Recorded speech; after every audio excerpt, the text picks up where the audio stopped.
Chapter 49. Fatality.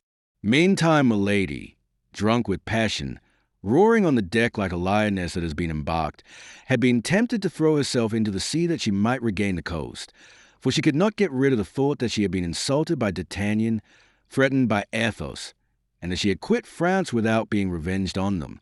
This idea soon became so insupportable to her that at the risk of whatever terrible consequences might result to herself from it, she implored the captain to put her on shore.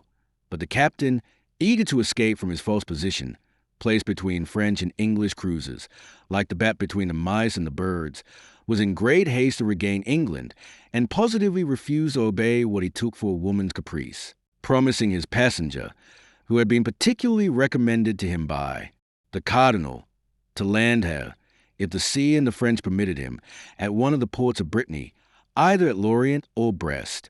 But the wind was contrary, the sea bad. They tacked and kept offshore. 9 days after leaving the Charente, pale with fatigue and vexation, Milady saw only the blue coast of Finisterre appear. She calculated that to cross this corner of France and return to the Cardinal, it would take her at least 3 days. Add another day for landing, and that would make 4. Add these 4 to the 9 others. That would be 13 days lost. 13 days, during which so many important events might pass in London. She reflected likewise that the Cardinal would be furious at her return, and consequently would be more disposed to listen to the complaints brought against her than to the accusations she brought against others. She allowed the vessel to pass Lorient and Brest without repeating her request to the captain, who, on his part, took care not to remind her of it. Milady therefore continued her voyage, and on the very day that Planchet embarked at Portsmouth for France, the messenger of his eminence entered the port in triumph. All the city was agitated by an extraordinary movement. 4 large vessels, recently built, had just been launched. At the end of the jetty, his clothes richly laced with gold, glittering, as was customary with him, with diamonds and precious stones, his head ornamented with a white feather which drooped upon his shoulder, Buckingham was seen surrounded by a staff almost as brilliant as himself. It was one of those rare and beautiful days in winter when England remembers that there is a sun. The star of day, pale but nevertheless still splendid, was setting in the horizon, glorifying at once the heavens and the sea with bands of fire, and casting upon the towers and the old houses of the city a last ray of gold which made the windows sparkle like the reflection of a conflagration. Breathing that sea breeze, so much more invigorating and balsamic as the land is approached, contemplating all the power of those preparations she was commissioned to destroy, all the power of that army which she was to combat alone, she, a woman with a few bags of gold. Milady compared herself mentally to Judith, the terrible Jewess, when she penetrated the camp of the Assyrians and beheld the enormous mass of chariots, horses, men, and arms, which a gesture of her hand was to dissipate like a cloud of smoke. They entered the roadstead, but as they drew near in order to cast anchor, a little cutter, looking like a coastguard formidably armed, approached the merchant vessel and dropped into the sea a boat which directed its course to the latter. This boat contained an officer, a mate, and 8 rowers. The officer alone went on board, where he was received with all the deference inspired by the uniform.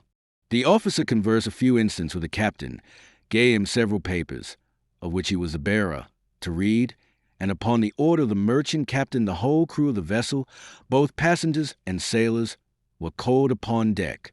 When this species of summons was made, the officer inquired aloud the point of the brig's departure, its route, its landings, and to all these questions the captain replied without difficulty and without hesitation. Then the officer began to pass in review all the people, one after the other, and stopping when he came to Milady, surveyed her very closely, but without addressing a single word to her. He then returned to the captain, said a few words to him, and as if from that moment the vessel was under his command, he ordered a maneuver which the crew executed immediately. Then the vessel resumed its course, still escorted by the little cutter, which sailed side by side with it, menacing it with the mouths of its 6 cannon. The boat followed in the wake of the ship, a speck near the enormous mass. During the examination of Milady by the officer, as may well be imagined, Milady on her part was not less scrutinizing in her glances. But however great was the power of this woman with eyes of flame in reading the hearts of those whose secrets she wished to divine, she met this time with a countenance of such impassivity that no discovery followed her investigation. The officer who had stopped in front of her and studied her with so much care might have been 25 or 26 years of age. He was of pale complexion, with clear blue eyes, rather deeply set. His mouth, fine and well cut, remained motionless in its correct lines. His chin, strongly marked, denoted that strength of which in the ordinary Britannic type denotes mostly nothing but obstinacy, a brow a little receding, as is proper for poets, enthusiasts, and soldiers, was scarcely shaded by short thin hair which, like the beard which covered the lower part of his face, was of a beautiful deep chestnut color. When they entered the port, it was already night. The fog increased the darkness, and formed round the stern lights and lanterns of a jetty a circle like that which surrounds the moon when the weather threatens to become rainy. The air they breathed was heavy, damp, and cold.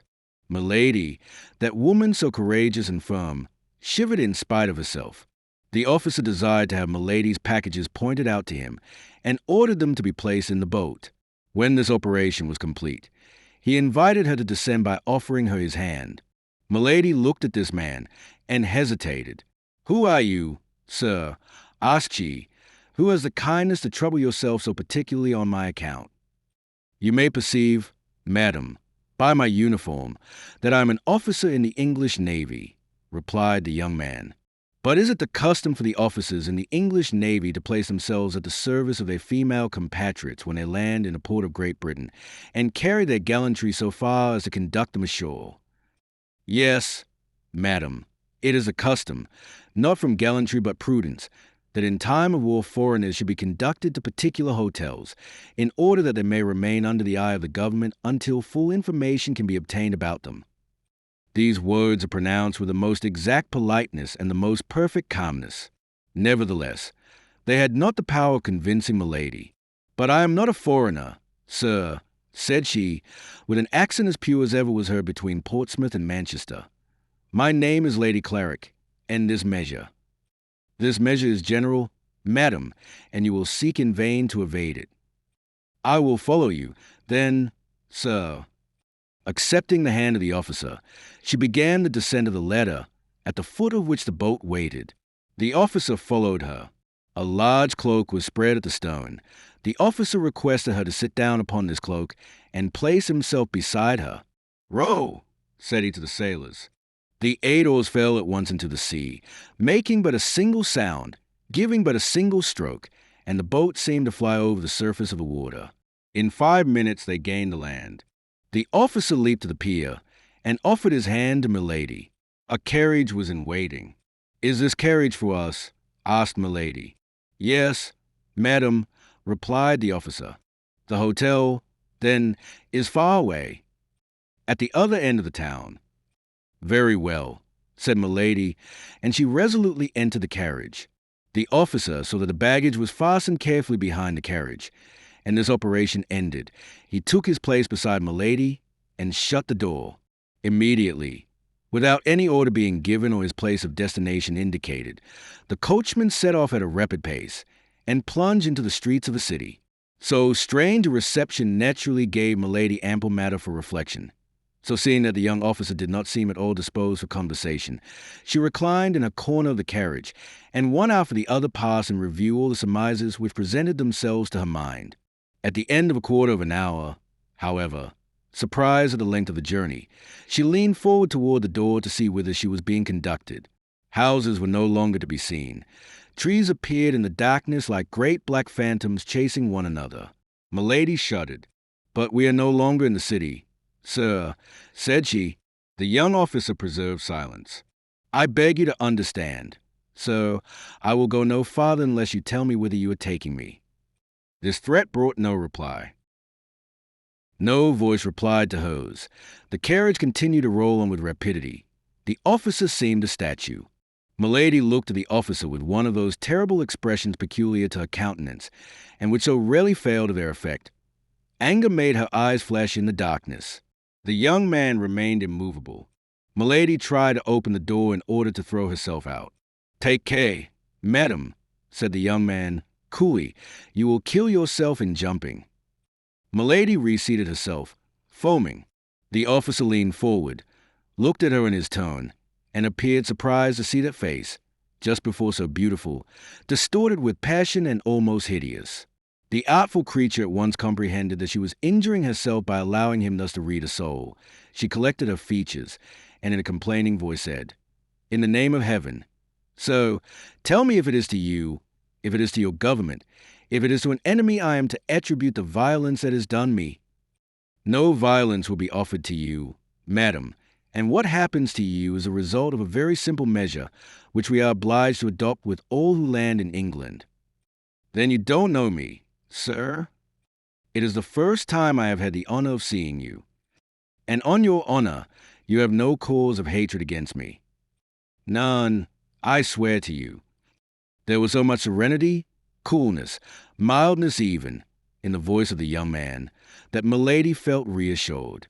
At length, after a journey of nearly an hour, the carriage stopped before an iron gate, which closed an avenue leading to a castle severe in form, massive, and isolated.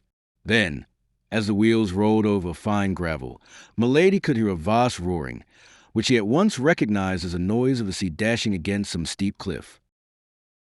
"Still, then, I am a prisoner," said Milady, looking around her, and bringing back her eyes with a most gracious smile to the young officer. "But I feel assured it will not be for long," added she. "My own conscience and your politeness, sir, are the guarantees of that." However flattering this compliment, the officer made no reply, but drawing from his belt a little silver whistle, such as boatswains use in ships of war, he whistled 3 times, with 3 different modulations. Immediately several men appeared, who unharnessed the smoking horses and put the carriage into a coach-house. Then the officer, with the same calm politeness, invited his prisoner to enter the house. She, with a still smiling countenance, took his arm and passed with him under a low arched door, which by a vaulted passage, lighted only at the farther end, led to a stone staircase around an angle of stone. They then came to a massive door, which after the introduction into the lock of a key which the young man carried with him, turned heavily upon its hinges, and disclosed a chamber destined for Milady. With a single glance the prisoner took in the apartment in its minutest details. It was a chamber whose furniture was at once appropriate for prisoner or freeman, and yet bars at the windows and outside bolts at the door decided the question in favor of the prison. In an instant all the strength of mind of this creature, though drawn from the most vigorous sources, abandoned her. She sank into a large easy chair, with her arms crossed, her head lowered, and expecting every instant to see a judge enter to interrogate her. But no one entered except 2 or 3 marines, who brought her trunks and packages, deposited them in a corner, and retired without speaking. The officer superintended all these details with the same calmness Milady had constantly seen in him, never pronouncing a word himself, and making himself obeyed by a gesture of his hand or a sound of his whistle. It might have been said that between this man and his inferior spoken language did not exist, or had become useless. At length Milady could hold out no longer. She broke the silence. "In the name of heaven, sir," cried she, "what means all that is passing? Put an end to my doubts. I have courage enough for any danger I can foresee, for every misfortune which I understand. Where am I, and why am I here? If I am free, why these bars and these doors? If I am a prisoner, what crime have I committed? You are here in the apartment destined for you, madam. I received orders to go and take charge of you on the sea, and to conduct you to this castle. This order I believe I have accomplished with all the exactness of a soldier, but also with the courtesy of a gentleman.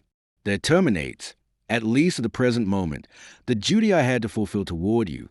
The rest concerns another person." "And who is that other person?" asked Milady warmly. "Can you not tell me his name?" At the moment a great jingling of spurs was heard on the stays. Some voices passed and faded away, and the sound of a single footstep approached the door. "That person is here, madam," said the officer, leaving the entrance open and drawing himself up in an attitude of respect. At the same time the door opened. A man appeared on the threshold. He was without a hat, carried a sword, and flourished a handkerchief in his hand. Milady thought she recognized the shadow in the gloom. She supported herself with one hand upon the arm of the chair and advanced ahead as if to meet a certainty. The stranger advanced slowly, and as he advanced, after entering into the circle of light projected by the lamp, Milady involuntarily drew back. Then, when she had no longer any doubt, she cried, in a state of stupor, "What, my brother, is it you?" "Yes, fair lady," replied Lord de Winter, making a bow, half courteous, half ironical. "It is I, myself. But this castle, then, is mine. This chamber is yours. I am, then, your prisoner." "Nearly so. But this is a frightful abuse of power. No high-sounding words. Let us sit down and chat quietly, as brother and sister ought to do." Then, turning toward the door, and seeing that the young officer was waiting for his last orders, he said, "All is well. I thank you. Now leave us alone, Mr. Felton."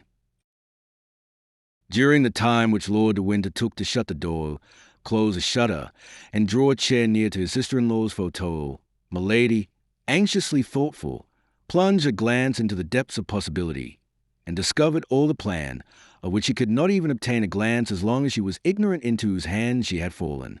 She knew her brother-in-law to be a worthy gentleman, a bold hunter, an intrepid player, enterprising with women, but by no means remarkable for his skill in intrigues. How had he discovered her arrival and caused her to be seized? Why did he detain her? Athos had dropped some words which proved that the conversation she had with the cardinal had fallen into outside ears, but she could not suppose that he had done a countermine so promptly and so boldly. She rather feared that her preceding operations in England might have been discovered. Buckingham might have guessed that it was she who had cut off the two studs, and avenged himself for that little treachery. But Buckingham was incapable of going to any excess against a woman, particularly if that woman was supposed to have acted from a feeling of jealousy. This supposition appeared to her most reasonable. It seemed to her that they wanted to revenge the past and not to anticipate the future. At all events, she congratulated herself upon having fallen into the hands of a brother-in-law, with whom she reckoned she could deal very easily, rather than into the hands of an acknowledged and intelligent enemy. "Yes, let us chat, brother," said she, with a kind of cheerfulness, decided as she was to draw from the conversation, in spite of all the dissimulation Lord de Winter could bring, the revelations of which he stood in need to regulate her future conduct. "You have, then, decided to come to England again," said Lord de Winter, "in spite of the resolutions you so often express in Paris never to set your feet on British ground." Milady replied to this question by another question. "To begin with, tell me," said she, "how have you watched me so closely as to be aware beforehand not only of my arrival, but even of the day, the hour, and the port at which I should arrive?" Lord de Winter adopted the same tactics as Milady, thinking that as his sister-in-law employed them they must be the best. "But tell me, my dear sister," replied he, "what makes you come to England?" "I come to see you," replied Milady, without knowing how much he aggravated by this reply the suspicions to which the D'Artagnan's letter had given birth in the mind of a brother-in-law, and only desiring to gain the goodwill of her auditor by a falsehood. "Ah, to see me," said de Winter, cunningly.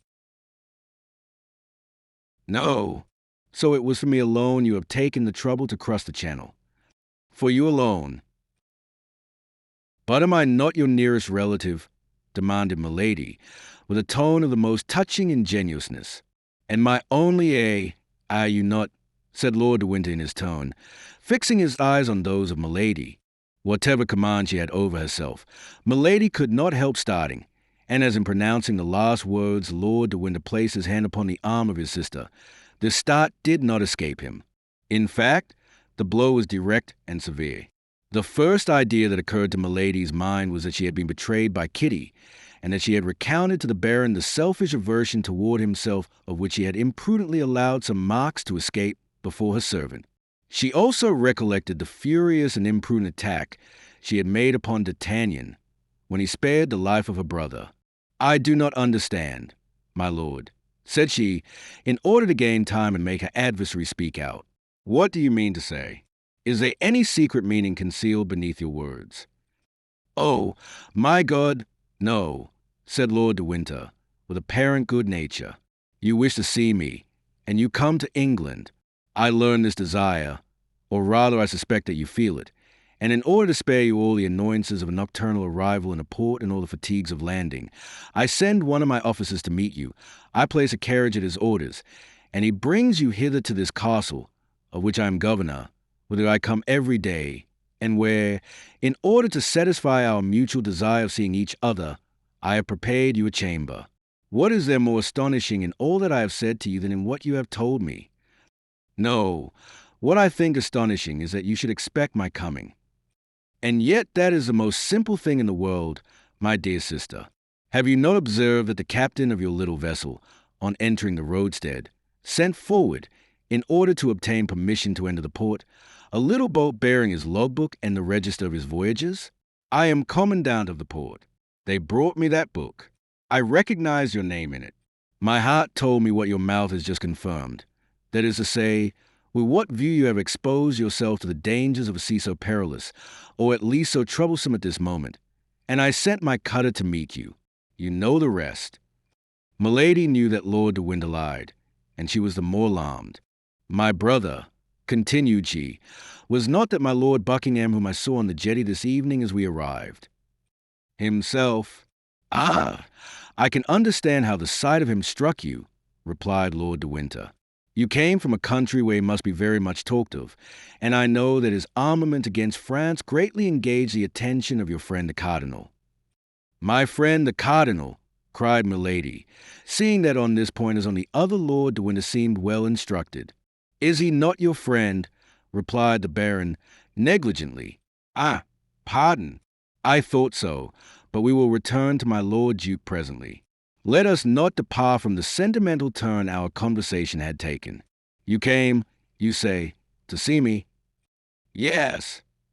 Well, I reply that you shall be served to the height of your wishes, and that we shall see each other every day. Am I, then, to remain here eternally? Demanded Milady with a certain terror. Do you find yourself badly lodged, sister? Demand anything you want, and I will hasten to have you furnished with it. But I have neither my women nor my servants. You shall have all, madam. Tell me on what footing your household was established by your first husband, and although I am only your brother-in-law, I will arrange one similar. My first husband, cried Milady, looking at Lord de Winter with eyes almost starting from their sockets. Yes, your French husband. I don't speak of my brother. If you have forgotten, as he is still living, I can write to him and he will send me information on the subject. A cold sweat burst from the brow of Milady. You jest, said she, in a hollow voice. Do I look so? Asked the Baron, rising and going a step backward. Or rather you insult me, continued she, pressing with her stiffened hands the two arms of her easy-chair, and raising herself upon her wrists. I insult you, said Lord de Winter, with contempt. In truth, madam, do you think that can be possible? Indeed, sir, said Milady, you must be either drunk or mad. Leave the room, and send me a woman. Women are very indiscreet. My sister, cannot I serve you as a waiting maid? By that means all our secrets will remain in the family. Insolent, cried Milady, and as if acted upon by a spring, she bounded toward the Baron, who awaited her attack with his arms crossed, but nevertheless with one hand on the hilt of his sword. Come, said he, I know you are accustomed to assassinate people, but I warn you I shall defend myself, even against you. You are right, said Milady. You have all the appearance of being cowardly enough to lift your hand against a woman. Perhaps so, and I have an excuse, for mine would not be the first hand of a man that has been placed upon you, I imagine. And the Baron pointed, with a slow and accusing gesture, to the left shoulder of Milady, which he almost touched with his finger. Milady uttered a deep, inward shriek, and retreated to a corner of the room like a panther which crouches for a spring. Oh, growl as much as you please, cried Lord de Winter, but don't try to bite, for I warn you that it would be to your disadvantage. There are here no procurators who regulate successions beforehand. There is no knight-errant to come and seek a quarrel with me on account of the fair lady I detain a prisoner. But I have judges quite ready who will quickly dispose of a woman so shameless as to glide, a bigamist, into the bed of Lord de Winter, my brother. And these judges, I warn you, will soon send you to an executioner who will make both your shoulders alike. The eyes of Milady darted such flashes that although he was a man and armed before an unarmed woman, he felt the chill of fear glide through his whole frame. However, he continued all the same, but with increasing warmth. Yes, I can very well understand that after having inherited the fortune of my brother, it will be very agreeable to you to be my heir likewise. But know beforehand, if you kill me or cause me to be killed, my precautions are taken. Not a penny of what I possess will pass into your hands. Were you not already rich enough, you who possess nearly 1,000,000? And could you not stop your fatal career, if you did not do evil for the infinite and supreme joy of doing it? Oh, be assured, if the memory of my brother were not sacred to me, you should rot in a state dungeon or satisfy the curiosity of sailors at Tyburn. I will be silent, but you must endure your captivity quietly. In 15 or 20 days I shall set out for La Rochelle with the army, but on the eve of my departure a vessel which I shall see depart will take you hence and convey you to our colonies in the south. And be assured that you shall be accompanied by one who will blow your brains out at the first attempt you make to return to England or the continent. Milady listened with an attention that dilated her inflamed eyes. Yes, at present, continued Lord de Winter, you will remain in this castle. The walls are thick, the doors strong, and the bars solid. Besides, your window opens immediately over the sea. The men of my crew, who are devoted to me for life and death, mount guard around this apartment, and watch all the passages that lead to the courtyard. Even if you gained the yard, there would still be 3 iron gates for you to pass. The order is positive. A step, a gesture, a word, on your part, denoting an effort to escape, and you are to be fired upon. If they kill you, English justice will be under an obligation to me for having saved it trouble. Ah, I see your features regain their calmness. Your countenance recovers its assurance. You are saying to yourself, 15 days, 20 days? Bah! I have an inventive mind. Before that is expired, some idea will occur to me. I have an infernal spirit. I shall meet with a victim. Before 15 days are gone by, I shall be away from here. Ah! Try it. Milady, finding her thoughts betrayed, dug her nails into her flesh to subdue every emotion that might give to her face any expression except agony. Lord de Winter continued, "The officer who commands here in my absence you have already seen, and therefore know him. He knows how, as you must have observed, to obey an order, for you did not, I am sure, come from Portsmouth hither without endeavoring to make him speak. What do you say of him? Could a statue of marble have been more impassive and more mute? You have already tried the power of your seductions upon many men, and unfortunately you have always succeeded. But I give you leave to try them upon this one. Pardieu, if you succeed with him, I pronounce you the demon himself." He went toward the door and opened it hastily. "Call Mr. Felton," said he. "Wait a minute longer, and I will introduce him to you." There followed between these two personages a strange silence, during which the sound of a slow and regular step was heard approaching. Shortly a human form appeared in the shade of the corridor, and the young lieutenant, with whom we are already acquainted, stopped at the threshold to receive the orders of the Baron. "Come in, my dear John," said Lord de Winter. "Come in, and shut the door."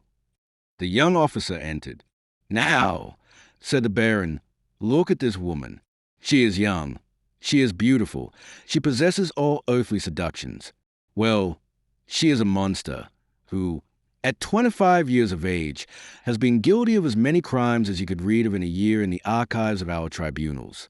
Her voice prejudices her hearers in her favor. Her beauty serves as a bait to her victims. Her body even pays what she promises. I must do her that justice. She will try to seduce you. Perhaps she will try to kill you. I have extricated you from misery. Felton, I have caused you to be named lieutenant. I once saved your life. You know on what occasion. I am for you not only a protector, but a friend, not only a benefactor, but a father. This woman has come back again into England for the purpose of conspiring against my life. I hold this serpent in my hands. Well, I call you and say to you, friend Felton, John, my child, guard me, and more particularly guard yourself against this woman. Swear, by your hopes of salvation, to keep her safely for the chastisement she has merited. John Felton, I trust your word. John Felton, I put faith in your loyalty. My lord, said the young officer, summoning to his mild countenance all the hatred he could find in his heart. My lord, I swear all shall be done as you desire. Milady received this look like a resigned victim. It was impossible to imagine a more submissive or more mild expression than that which prevailed on her beautiful countenance. Lord de Winter himself could scarcely recognize the tigress who, a minute before, prepared apparently for a fight. She is not to leave this chamber. Understand, John, continued the Baron. She is to correspond with nobody. She is to speak to no one but you, if you will do her the honor to address a word to her. That is sufficient, my lord. I have sworn. And now, madam, try to make your peace with God, for you are judged by men. Milady let her head sink, as if crushed by this sentence. Lord de Winter went out, making a sign to Felton, who followed him, shutting the door after him. One instant after, the heavy step of a marine who served as sentinel was heard in the corridor, his axe in his girdle and his musket on his shoulder. Milady remained for some minutes in the same position, for she thought they might perhaps be examining her through the keyhole. She then slowly raised her head, which had resumed its formidable expression of menace and defiance, ran to the door to listen, looked out of a window, and returning to bury herself again in a large armchair, she reflected. Chapter 51. Officer. Meanwhile, the cardinal looked anxiously for news from England, but no news arrived that was not annoying and threatening. Although La Rochelle was invested, however certain success might appear, thanks to the precautions taken, and above all to the dike, which prevented the entrance of any vessel into the besieged city, the blockade might last a long time yet. This was a great affront to the king's army, and a great inconvenience to the cardinal, who had no longer, it is true, to embroil Louis XIII, Weirthen of Austria. For that affair was over, but he had to adjust matters for Anne de Bassompierre, who was embroiled with the Duc d'Angoulême. As to Monsieur, who had begun the siege, he left to the cardinal the task of finishing it. The city, notwithstanding the incredible perseverance of its mayor, had attempted a sort of mutiny for surrender. The mayor had hanged the mutinees. This execution quieted the ill-disposed, who resolved to allow themselves to die of hunger, this death always appearing to them more slow and less sure than strangulation. On their side, from time to time, the besiegers took the messengers which the Rochellais sent to Buckingham, or the spies which Buckingham sent to the Rochellais. In one case or the other, the trial was soon over. The cardinal pronounced a single word, hanged. The king was invited to come and see the hanging. He came languidly, placing himself in a good situation to see all the details. This amused him sometimes a little, and made him endure the siege with patience. But it did not prevent his getting very tired, or from talking at every moment of returning to Paris, so that if the messengers and the spies had failed, his eminence, notwithstanding all his inventiveness, would have found himself much embarrassed. Nevertheless, time passed on, and the Rochellais did not surrender. The last spy that was taken was the bearer of a letter. This letter told Buckingham that the city was in extremity, but instead of adding, "If your succor does not arrive within 15 days, we will surrender," it added, quite simply, "If your succor comes not within 15 days, we shall all be dead with hunger when it comes." The Rochellais, then, had no hope but in Buckingham. Buckingham was their messiah. It was evident that if they one day learned positively that they must not count on Buckingham, their courage would fail with their hope. The cardinal looked, then, with great impatience for the news from England which would announce to him that Buckingham would not come. The question of carrying the city by assault, though often debated in the council of the king, had been always rejected. In the first place, La Rochelle appeared impregnable. Then the cardinal, whatever he said, very well knew that the horror of bloodshed in this encounter, in which Frenchmen would combat against Frenchmen, was a retrograde movement of 60 years impressed upon his policy, and the cardinal was at that period what we now call a man of progress. In fact, the sack of La Rochelle, and the assassination of 3,000 or 4,000 Huguenots who allowed themselves to be killed would resemble too closely, in 1628, the massacre of Saint Bartholomew in 1572, and then, above all this extreme measure, which was not at all repugnant to the king, good Catholic as he was, always fell before this argument of the besieging generals. La Rochelle is impregnable except to famine. The cardinal could not drive from his mind the fear he entertained of his terrible emissary, for he comprehended the strange qualities of this woman, sometimes a serpent, sometimes a lion. Had she betrayed him? Was she dead? He knew her well enough in all cases to know that, whether acting for or against him, as a friend or an enemy, she would not remain motionless without great impediments. But whence did these impediments arise? That was what he could not know. And yet he reckoned, and with reason, on Milady. He had divined in the past of this woman terrible things which his red mantle alone could cover, and he felt, from one cause or another, that this woman was his own, as she could look to no other but himself for support superior to the danger which threatened her. He resolved, then, to carry on the war alone, and to look for no success foreign to himself, but as we look for a fortunate chance. He continued to press the raising of the famous dike, which was to starve La Rochelle. Meanwhile, he cast his eyes over that unfortunate city, which contained so much deep misery and so many heroic virtues, and recalling the saying of Louis XI, his political predecessor, as he himself was the predecessor of Robespierre, he repeated this maxim of Tristan's gossip: divide in order to reign. Henry IV, when besieging Paris, had loaves and provisions thrown over the walls. The cardinal had little notes thrown over in which he represented to the Rochellais how unjust, selfish, and barbarous was the conduct of their leaders. These leaders had corn in abundance, and would not let them partake of it. They adopted as a maxim, for they, too, had maxims, that it was of very little consequence that women, children, and old men should die, so long as the men who were to defend the walls remained strong and healthy. Up to that time, whether from devotedness or from want of power to act against it, this maxim, without being generally adopted, nevertheless passed from theory into practice, but the notes did it injury. The notes reminded the men that the children, women, and old men whom they allowed to die with their sons, their wives, and their fathers, and that it will be more just for everyone to be reduced to the common misery, in order that equal conditions should give birth to unanimous resolutions.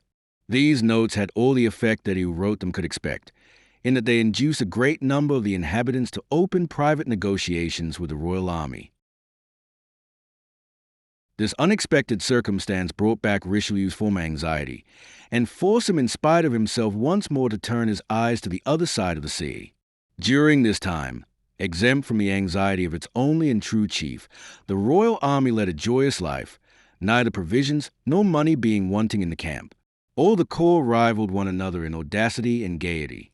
To take spies and hang them, to make hazardous expeditions upon the dike or the sea, to imagine wild plans, and to execute them coolly. Such were the pastimes which made the army find these days short, which were not only so long to the Rochellais, a prey to famine and anxiety, but even to the cardinal, who blockaded them so closely. Sometimes when the cardinal, always on horseback, like the lowest gendarme of the army, cast a pensive glance over those works, so slowly keeping pace with his wishes, which the engineers, brought from all the corners of France, were executing under his orders. If he met a musketeer of the company of Treville, he drew near and looked at him in a peculiar manner, and not recognizing in him one of our four companions, he turned his penetrating look and profound thoughts in another direction. One day, when oppressed with a mortal weariness of mind, without hope in the negotiations with the city, without news from England, the cardinal went out, without any other aim than to be out of doors, and accompanied only by Cahusac and La Houdinière, strolled along the beach. Mingling the immensity of his dreams with the immensity of the ocean, he came, his horse going at a foot's pace, to a hill from the top of which he perceived behind a hedge, reclining on the sand and catching in its passage one of those rays of the sun so rare at this period of the year, 7 men surrounded by empty bottles. 4 of these men were our musketeers, preparing to listen to a letter one of them had just received. This letter was so important that it made them forsake their cards and their dice on the drumhead. The other three were occupied in opening an enormous flagon of colloquial wine. These were the lackeys of these gentlemen. The cardinal was, as we have said, in very low spirits, and nothing when he was in that state of mind increases depression so much as gaiety in others. Besides, he had another strange fancy, which was always to believe that the causes of his sadness created the gaiety of others. Making a sign to La Houdinière and Cahusac to stop, he alighted from his horse, and went toward these suspected merry companions, hoping, by means of the sand which deadened the sound of his steps and of the hedge which concealed his approach, to catch some words of this conversation which appeared so interesting. At 10 paces from the hedge he recognized the talkative Gascon, and as he had already perceived that these men were musketeers, he did not doubt that the 3 others were those called the inseparables, that is to say, Athos, Porthos, and Aramis. It may be supposed that his desire to hear the conversation was augmented by this discovery. His eyes took a strange expression, and with the step of a tiger cat he advanced toward the hedge, but he had not been able to catch more than a few vague syllables without any positive sense, when a sonorous and short cry made him start, and attracted the attention of the musketeers. "Officer," cried Grimaud, "you are speaking, you scoundrel," said Athos, rising upon his elbow, and transfixing Grimaud with his flaming look. Grimaud therefore added nothing to his speech, but contented himself with pointing his index finger in the direction of the hedge, announcing by this gesture the cardinal and his escort. With a single bound the musketeers were on their feet, and saluted with respect. The cardinal seemed furious. "It appears that Messrs the musketeers keep guard," said he. "Are the English expected by land, or do the musketeers consider themselves superior officers?" "Monseigneur," replied Athos, for amid the general fright he alone had preserved the noble calmness and coolness that never forsook him. "Monseigneur, the musketeers, when they are not on duty, or when their duty is over, drink and play at dice, and they are certainly superior officers to their lackeys." "Lackeys," grumbled the cardinal. "Lackeys who have the order to warn their masters when anyone passes are not lackeys, they are sentinels. Your Eminence may perceive that if we had not taken this precaution, we should have been exposed to allowing you to pass without presenting you our respects or offering you our thanks for the favor you have done us in uniting us. D'Artagnan," continued Athos, "you, who but lately were so anxious for such an opportunity for expressing your gratitude to Monseigneur, here it is, avail yourself of it." These words are pronounced with that imperturbable phlegm which distinguished Athos in the hour of danger, and with that excessive politeness which made of him at certain moments a king more majestic than kings by birth. D'Artagnan came forward and stammered out a few words of gratitude, which soon expired under the gloomy looks of the cardinal. "It does not signify, gentlemen," continued the cardinal, without appearing to be in the least swerved from his first intention by the diversion which Athos had started. "It does not signify, gentlemen. I do not like to have simple soldiers, because they have the advantage of serving in a privileged corps, thus to play the great lords. Discipline is the same for them as for everybody else." Athos allowed the cardinal to finish his sentence completely, and bowed in sign of assent. Then he resumed in his tone, "Discipline, Monseigneur, has, I hope, in no way been forgotten by us. We are not on duty, and we believe that not being on duty we were at liberty to dispose of our time as we pleased. If we are so fortunate as to have some particular duty to perform for your Eminence, we are ready to obey you. Your Eminence may perceive," continued Athos, knitting his brow, for this sort of investigation began to annoy him, "that we have not come out without our arms." And he showed the cardinal, with his finger, the 4 muskets piled near the drum, on which were the cards and dice. "Your Eminence may believe," added D'Artagnan, "that we would have come to meet you, if we could have supposed it was Monseigneur coming toward us with so few attendants." The cardinal bit his mustache, and even his lips a little. "Do you know what you look like, altogether, as you are armed and guarded by your lackeys?" said the cardinal. "You look like 4 conspirators." "Oh, as to that, Monseigneur, it is true," said Athos. "We do conspire, as your Eminence might have seen the other morning. Only we conspire against the Richelieu." "Ah, you gentlemen of policy," replied the cardinal, knitting his brow in his tone. "The secret of many unknown things might perhaps be found in your brains, if we could read them as you read that letter which you concealed as soon as you saw me coming." The color mounted to the face of Athos, and he made a step toward his eminence. "One might think you really suspected us, Monseigneur, and we were undergoing a real interrogatory.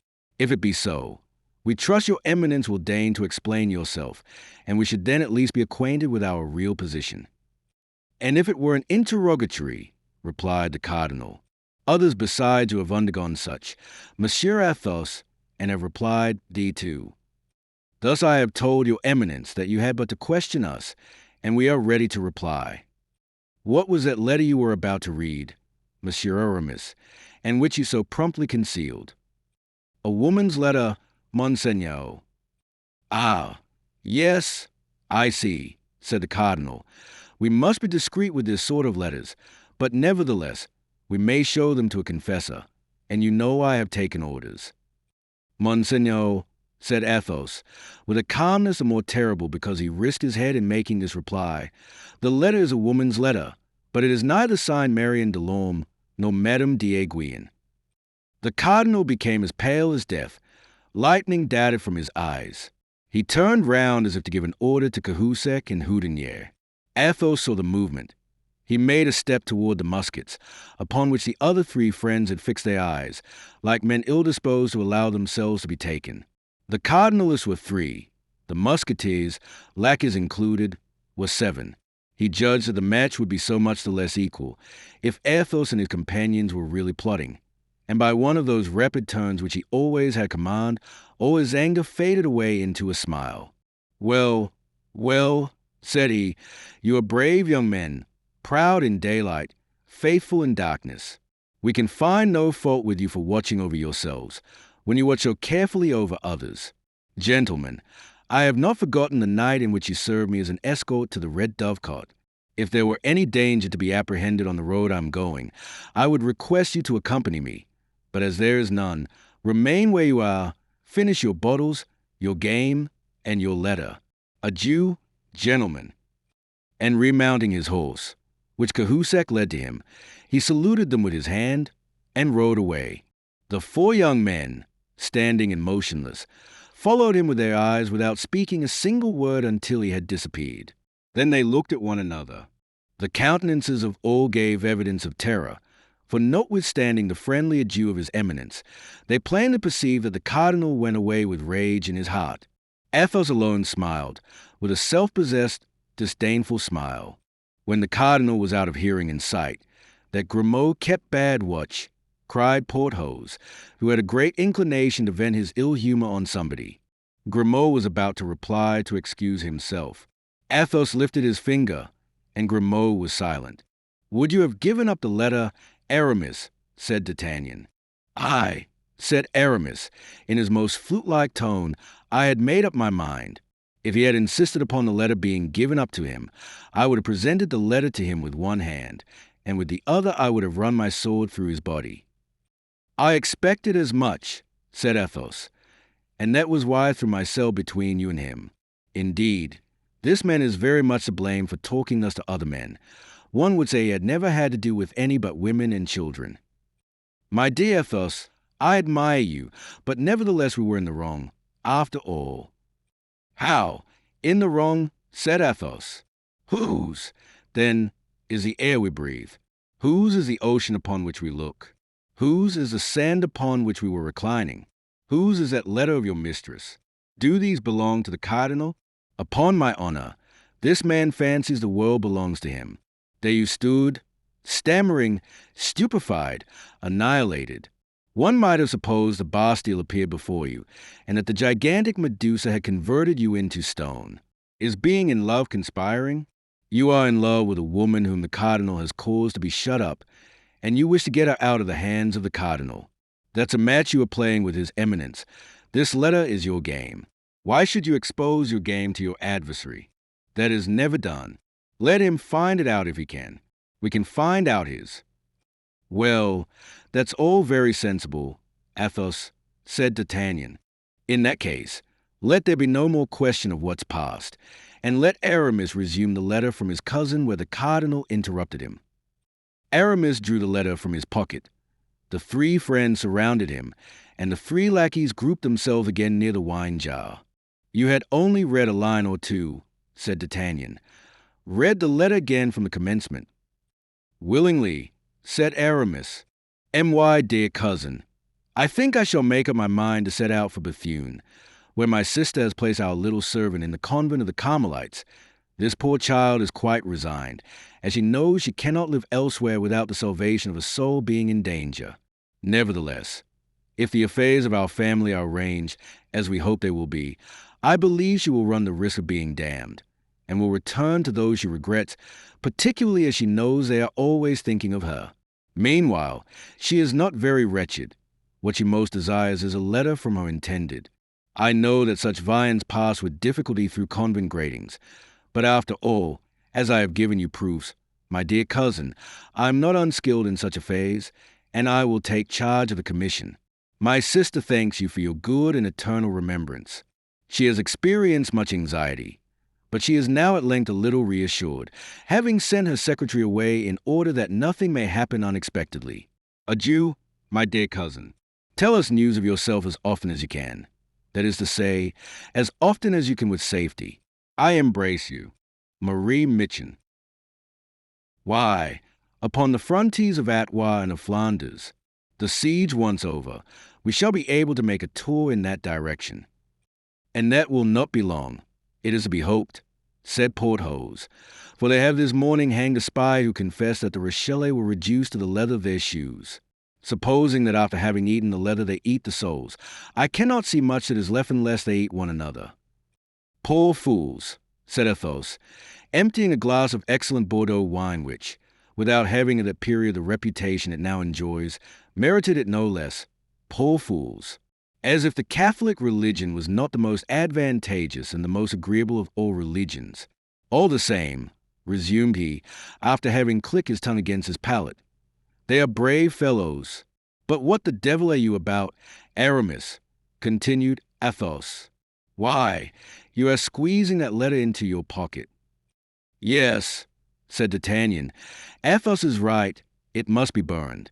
And yet if we burn it, who knows whether Monsieur Cardinal has not a secret to interrogate ashes?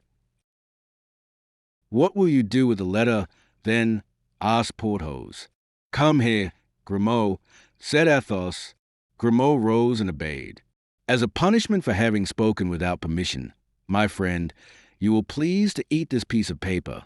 Then to recompense you for the service you will have rendered us, you shall afterward drink this glass of wine. First, here is the letter. Eat heartily. Grimaud smiled, and with his eyes fixed upon the glass which Athos held in his hand, he ground the paper well between his teeth and then swallowed it. Bravo, Monsieur Grimaud, said Athos, and now take this. That's well. We dispense with your saying grace. Grimaud silently swallowed the glass of Bordeaux wine, but his eyes, raised toward heaven during this delicious occupation, spoke a language which, though mute, was not the less expressive. And now, said Athos, unless Monsieur Cardinal should form the ingenious idea of ripping up Grimaud, I think we may be pretty much at our ease respecting the letter. Meantime, His Eminence continued his melancholy ride, murmuring between his mustache, "These 4 men must positively be mine." Chapter 52. Captivity, the first day. Let us return to Milady, whom a glance thrown upon the coast of France has made us lose sight of for an instant. We shall find her still in the despairing attitude in which we left her, plunged in an abyss of dismal reflection, a dark hell at the gate of which she has almost left hope behind, because for the first time she doubts, for the first time she fears. On 2 occasions her fortune has failed her, on 2 occasions she has found herself discovered and betrayed, and on these 2 occasions it was to one fatal genius, sent doubtlessly by the Lord to combat her, that she has succumbed. D'Artagnan has conquered her, that invincible power of evil. D'Artagnan has turned aside from Buckingham, whom she hates as she hates everyone she has loved, the tempest with which Richelieu threatened him in the person of the Queen. D'Artagnan had passed himself upon her as De Wardes, for whom she had conceived one of those tiger-like fancies common to women of her character. D'Artagnan knows a terrible secret which he has sworn no one shall know without dying.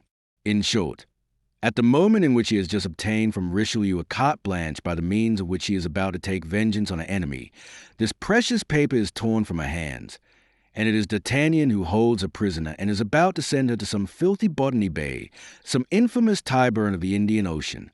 All this she owes to D'Artagnan, without doubt, from whom can come so many disgraces heaped upon her head. If not from him, he alone could have transmitted to Lord de Winter all these frightful secrets which he has discovered, one after another, by a train of fatalities. He knows a brother-in-law. He must have written to him. What hatred she distills! Motionless, with her burning and fixed glances, in her solitary apartment, how well the outbursts of passion which at times escape from the depths of her chest with her respiration accompany the sound of the surf which rises, growls, roars, and breaks itself like an eternal and powerless despair against the rocks on which is built this dark and lofty castle. How many magnificent projects of vengeance she conceives by the light of the flashes which a tempestuous passion casts over her mind against Emmery Bonacieux, against Buckingham, but above all against D'Artagnan, projects lost in the distance of the future. Yes, but in order to avenge herself she must be free. And to be free, a prisoner has to pierce a wall, detach bars, cut through a floor, all undertakings which a patient and strong man may accomplish, but before which the feverish irritations of a woman must give way. Besides, to do all this, time is necessary, months, years, and she has 10 or 12 days, as Lord de Winter, her fraternal and terrible jailer, has told her. And yet, if she were a man, she would attempt all this, and perhaps might succeed. Why, then, did heaven make the mistake of placing that manlike soul in that frail and delicate body? The first moments of her captivity were terrible. A few convulsions of rage which she could not suppress paid her debt of feminine weakness to nature. But by degrees she overcame the outbursts of a mad passion, and nervous tremblings which agitated her frame disappeared, and she remained folded within herself like a fatigued serpent in repose. Go to. I must have been mad to allow myself to be carried away so, says she, gazing into the glass, which reflects back to her eyes the burning glance by which she appears to interrogate herself. No violence. Violence is a proof of weakness. In the first place, I have never succeeded by that means. Perhaps if I employed my strength against women, I might perchance find them weaker than myself, and consequently conquer them. But it is with men that I struggle, and I am but a woman to them. Let me fight like a woman. Then my strength is in my weakness. Then, as if to render an account to herself of the changes she could place upon her countenance, so mobile and so expressive, she made it take all expression from that of passionate anger which convulsed her features to that of the most sweet, most affectionate, and most seducing smile. Then her hair assumed successively, under her skillful hands, all the undulations she thought might assist the charms of her face. At length she murmured, satisfied with herself, "Come, nothing is lost. I am still beautiful." It was then nearly 8 o'clock in the evening. Milady perceived a bed. She calculated that the repose of a few hours would not only refresh her head and her ideas, but still further her complexion.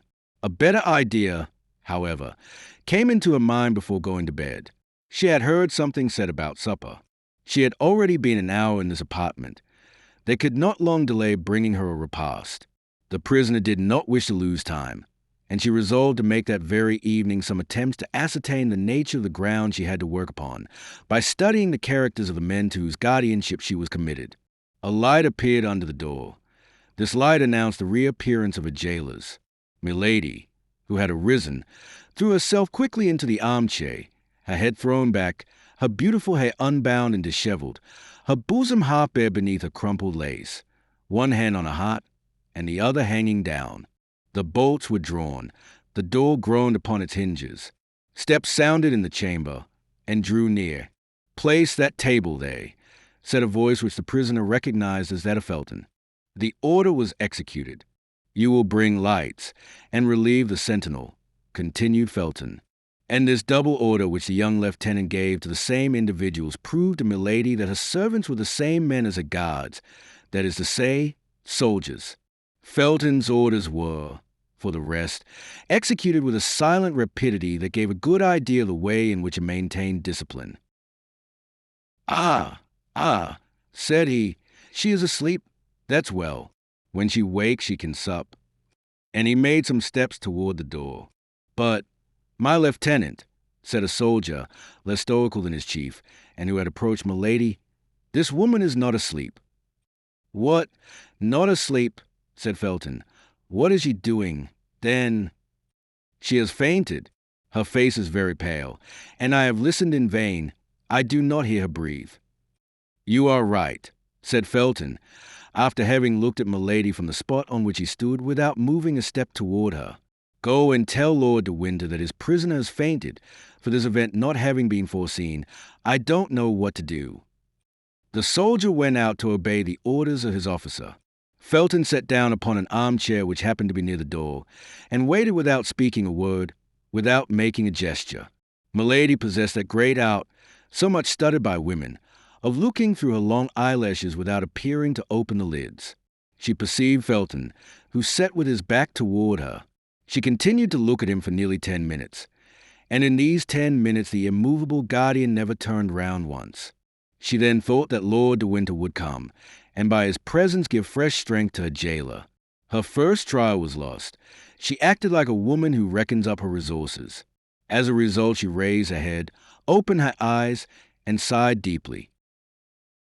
"Ah, you are awake, madam," he said. "Then I have nothing more to do here. If you want anything, you can ring."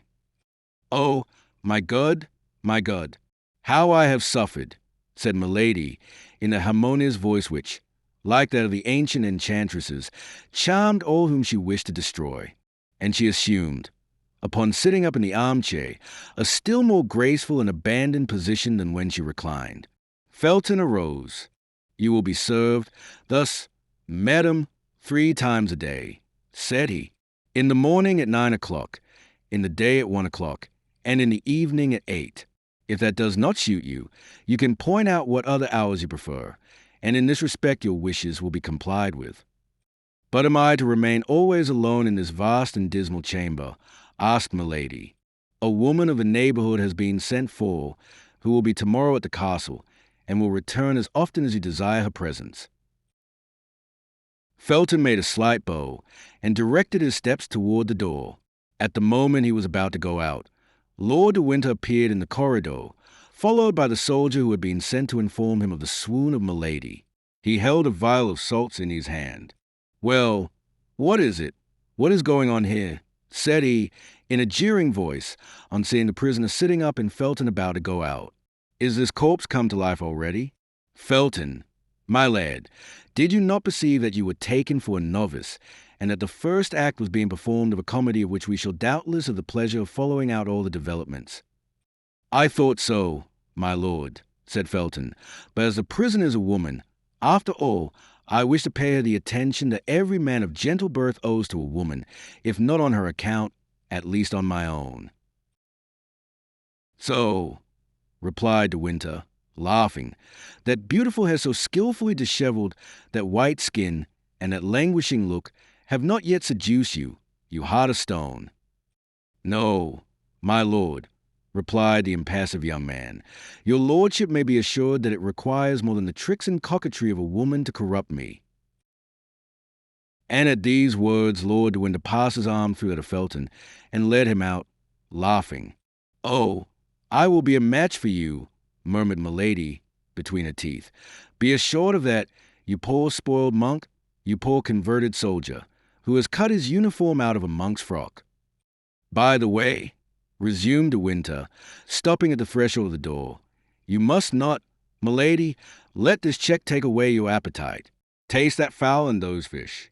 On my honor, they are not poisoned. I have a very good cook, and he is not to be my heir. I have full and perfect confidence in him. Do as I do. Adieu, dear sister, till your next swoon." This was all that Milady could endure. Her hands clutched her armchair. She ground her teeth inwardly. Her eyes followed the motion of the door as it closed behind Lord de Winter and Felton, and the moment she was alone a fresh fit of despair seized her. She cast her eyes upon the table, saw the glittering of a knife, rushed toward it and clutched it. But her disappointment was cruel. The blade was round and of flexible silver. A burst of laughter resounded from the other side of the ill-closed door, and the door reopened. "Ha! Ha!" cried Lord de Winter. "Ha! Ha! Don't you see, my brave Felton, don't you see what I told you? That knife was for you, my lad. She would have killed you. Observe, this is one of her peculiarities, to get rid us, after one fashion or another, of all the people who bother her. If I had listened to you, the knife would have been pointed and of steel. Then no more, Felton. She would have cut your throat, and after that everybody else's. See, John, see how well she knows how to handle a knife."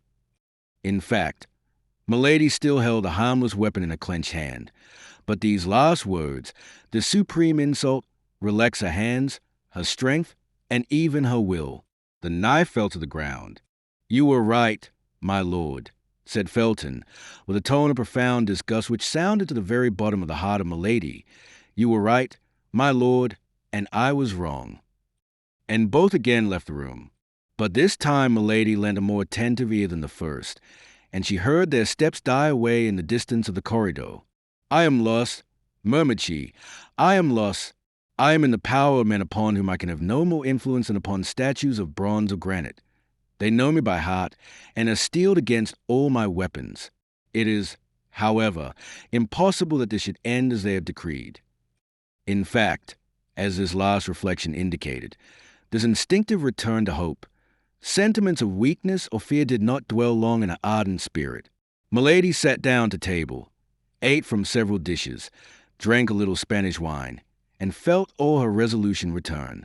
Before she went to bed she had pondered, analyzed, turned on all sides, examined on all points, the words, the steps, the gestures, the signs, and even the silence of her interlocutors, and of this profound, skillful, and anxious study the result was that Felton, everything considered, appeared the more vulnerable of her two persecutors.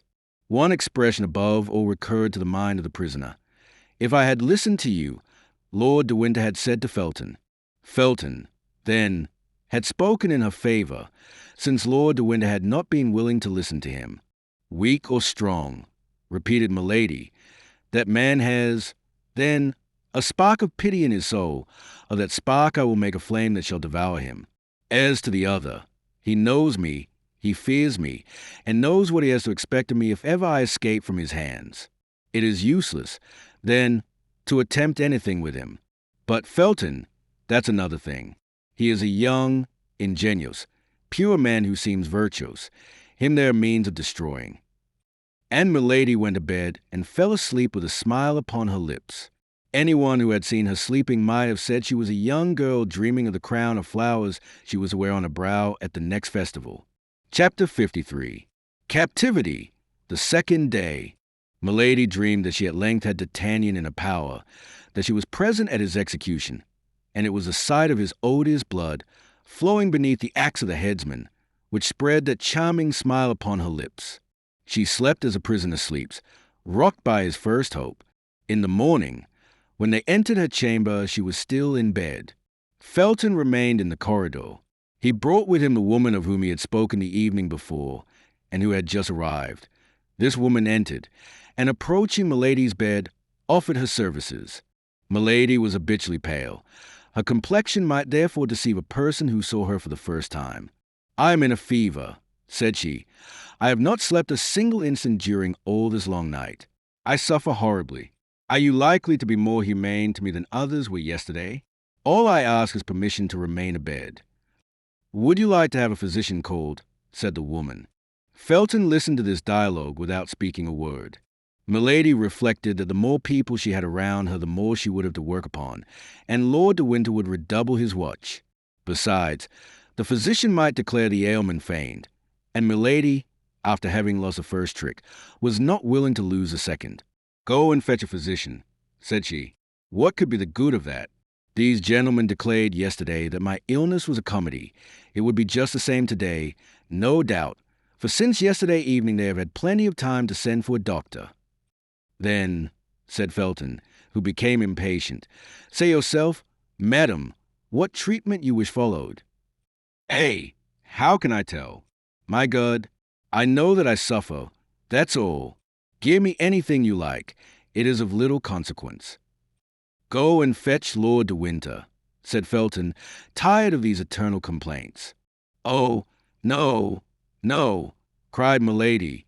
"No, sir, do not call him, I conjure you. I am well, I want nothing. Do not call him." She gave so much vehemence, such magnetic eloquence to this exclamation, that Felton, in spite of himself, advanced some steps into the room. "He has come," thought Milady. "Meanwhile, madam, if you really suffer," said Felton, "a physician shall be sent for, and if you deceive us, well, it will be the worse for you.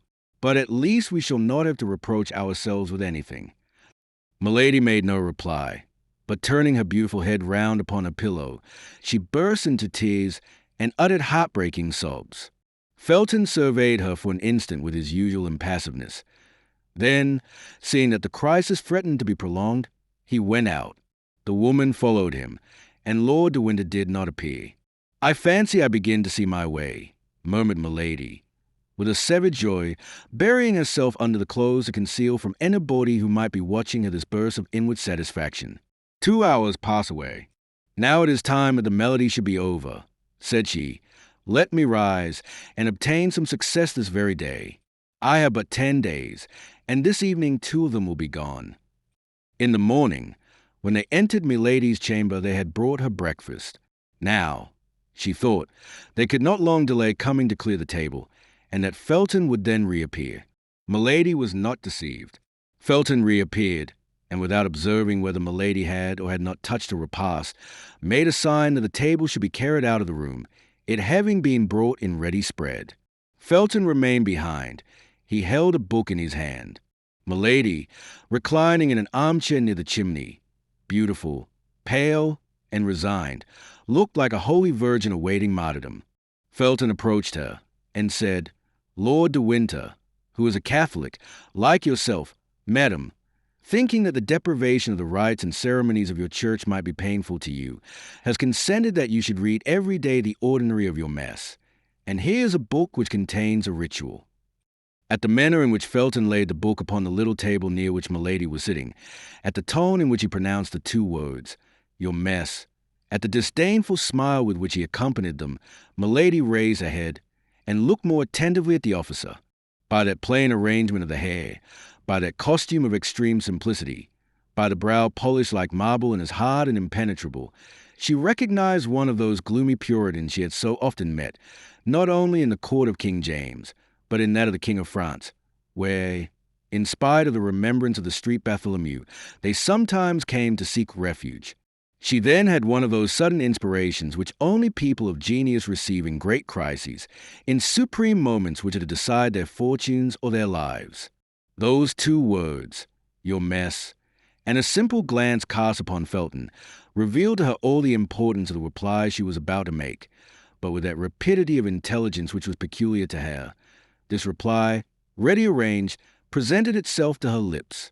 "I," said she, with an accent of disdain in unison with that which she had remarked in the voice of the young officer. "I, sir, my Mass, Lord de Winter, the corrupted Catholic, knows very well that I am not of his religion, and this is a snare he wishes to lay for me." "And of what religion are you, then, madam?" asked Felton, with an astonishment which, in spite of the empire he held over himself, he could not entirely conceal. "I will tell it," cried Milady, with a feigned exultation, "on the day when I shall have suffered sufficiently for my faith." The look of Felton revealed to Milady the full extent of the space she had opened for herself by this single word. The young officer, however, remained mute and motionless. His look alone had spoken. "I am in the hands of my enemies," continued she, with that tone of enthusiasm which he knew was familiar to the Puritans. "Well, let my God save me, or let me perish for my God. That is the reply I beg you to make to Lord de Winter. And as to this book," added she, pointing to the manual with her finger but without touching it, as if she must be contaminated by it, "you may carry it back and make use of it yourself, for doubtless you are doubly the accomplice of Lord de Winter, the accomplice in his persecutions, the accomplice in his heresies." Felton made no reply. took the book with the same appearance of repugnance which he had before manifested, and retired pensively. Lord de Winter came toward 5 o'clock in the evening. Milady had had time, during the whole day, to trace a plan of conduct. She received him like a woman who had already recovered all her advantages. "What do you mean, sir?" "I mean to say that since we last met you have changed your religion. You have not by chance married a Protestant for a third husband, have you?" "Then you have no religion at all. I like that best," replied Lord de Winter, laughing. "Certainly that is most in accord with your own principles," replied Milady frigidly. "Oh, I confess it is all the same to me." "Oh, you need not avow this religious indifference, my lord. Your debaucheries and crimes would vouch for it." "What? You talk of debaucheries, Madame Messalina, Lady Macbeth.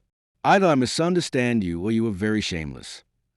"You only speak thus because you are overheard," coolly replied Milady, "and you wish to interest your jailers and your hangman against me." "Infamous task! Impious task!" cried Milady, with the exultation of a victim who provokes his judge.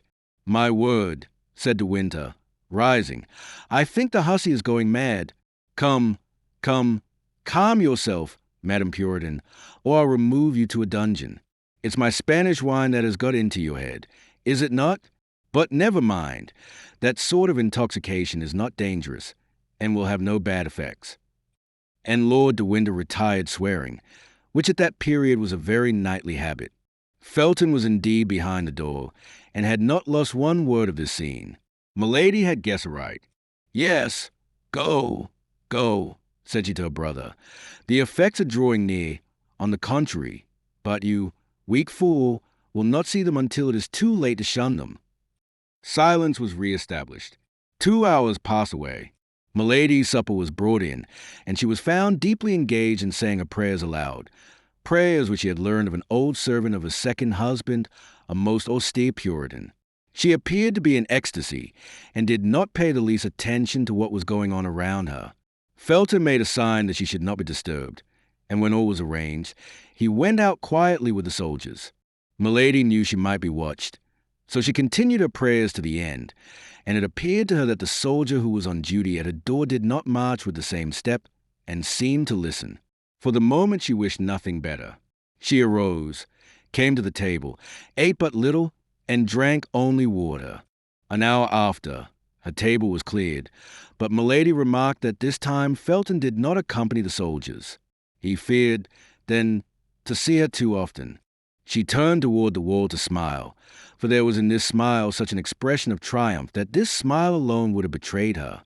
She allowed, therefore, half an hour to pass away, and as at that moment all was silence in the old castle, as nothing was heard but the eternal murmur of the waves, that immense breaking of the ocean, with a pure, harmonious, and powerful voice, she began the first couplet of the psalm then in great favor with the Puritans. "Thou leavest thy servants, Lord, to see if they be strong, but soon thou dost afford thy hand to lead them on." These verses were not excellent, very far from it, but as it is well known, the Puritans did not pique themselves upon their poetry. While singing, Milady listened. The soldier on guard at her door stopped, as if he had been changed into stone. Milady was then able to judge of the effect she had produced. Then she continued her singing with inexpressible fervor and feeling. It appeared to her that the sound spread to a distance beneath the vaulted roofs, and carried with them a magic charm to soften the hearts of her jailers. It, however, likewise appeared that the soldier on duty, a zealous Catholic, no doubt, shook off the charm, for through the door he called, "Hold your tongue, madam. Your song is as dismal as the profundis, and if besides the pleasure of being in garrison here, we must hear such things as these, no mortal can hold out." "Silence!" then exclaimed another stern voice, which Milady recognized as that of Felton. "What are you meddling with, stupid? Did anybody order you to prevent that woman from singing? No, you were told to guard her, to fire at her if she attempted to fly. Guard her. If she flies, kill her, but don't exceed your orders." An expression of unspeakable joy lightened the countenance of Milady, but this expression was fleeting as the reflection of lightning. Without appearing to have heard the dialogue, of which he had not lost a word. She began again, giving to her voice all the charm, all the power, all the seduction the demon had bestowed upon it. For all my tears, my cares, my exile, and my chains, I have my youth, my prayers, and God, who counts my pains. Her voice, of immense power and sublime expression, gave to the rude, unpolished poetry of these psalms a magic and an effect which the most exalted Puritans rarely found in the songs of their brethren, and which they were forced to ornament with all the resources of their imagination. Felton believed he heard the singing of the angel who consoled the 3 Hebrews in the furnace. One day our doors will ope, with God come our desire, and it betrays that hope, to death we conspire. This verse, into which the terrible enchantress threw her whole soul, completed the trouble which had seized the heart of the young officer. He opened the door quickly, and Milady saw him appear, pale as usual, but with his eye inflamed and almost wild. "Why do you sing thus, and with such a voice?" said he. "Your pardon, sir," said Milady, with mildness. "I forgot that my songs are out of place in this castle. I have perhaps offended you in your creed, but it was without wishing to do so, I swear. Pardon me, then, a fault which is perhaps great, but which certainly was involuntary." Milady was so beautiful at this moment. The religious ecstasy in which she appeared to be plunged gave such an expression to her countenance, that Felton was so dazzled that he fancied he beheld the angel whom he had only just before heard. Yes, yes," said he, "you disturb, you agitate the people who live in the castle." The poor, senseless young man was not aware of the incoherence of his words, while Milady was reading with her lynx's eyes the very depths of his heart. "I will be silent, then," said Milady, casting down her eyes with all the sweetness she could give to her voice, with all the resignation she could impress upon her manner. "No, no, madam," said Felton, "only do not sing so loud, particularly at night." And at these words Felton, feeling that he could not long maintain his severity toward his prisoner, rushed out of the room. "You have done right, Lieutenant," said the soldier. "Such songs disturb the mind, and yet we become accustomed to them. Her voice is so beautiful." Chapter 54. Captivity, the 3rd day. Felton had fallen, but there was still another step to be taken. He must be retained, or rather he must be left quite alone, and Milady but obscurely perceived the means which could lead to this result. Still more must be done. He must be made to speak, in order that he might be spoken to. For Milady very well knew that her greatest seduction was in her voice, which so skillfully ran over the whole gamut of tones from human speech to language celestial. Yet in spite of all this seduction, Milady might fail, for Felton was forewarned, and that against the least chance. From that moment she watched all his actions, all his words, from the simplest glance of his eyes to his gestures, even to a breath that could be interpreted as a sigh. In short, she studied everything, as a skillful comedian does to whom a new part has been assigned in a line to which he is not accustomed. Face to face with Lord de Winter, her plan of conduct was more easy. She had laid that down the preceding evening, to remain silent and dignified in his presence, from time to time to irritate him by affected disdain, by a contemptuous word, to provoke him to threats and violence which would produce a contrast with her own resignation. Such was her plan. Felton would see all. Perhaps he would say nothing, but he would see. In the morning, Felton came as usual, but Milady allowed him to preside over all the preparation for breakfast without addressing a word to him. At the moment when he was about to retire, she was cheered with a ray of hope, for she thought he was about to speak. But his lips moved without any sound leaving his mouth, and making a powerful effort to control himself, he sent back to his heart the words that were about to escape from his lips, and went out. Toward midday, Lord de Winter entered. It was a tolerably fine winter's day, and a ray of that pale English sun which lights but does not warm came through the bars of a prison. Milady was looking out of the window, and pretended not to hear the door as it opened. "Ah, ah," said Lord de Winter, "after having played comedy, after having played tragedy, we are now playing melancholy." The prisoner made no reply. "Yes, yes," continued Lord de Winter, "I understand. You would like very well to be at liberty on that beach. You would like very well to be in a good ship dancing upon the waves of the emerald green sea.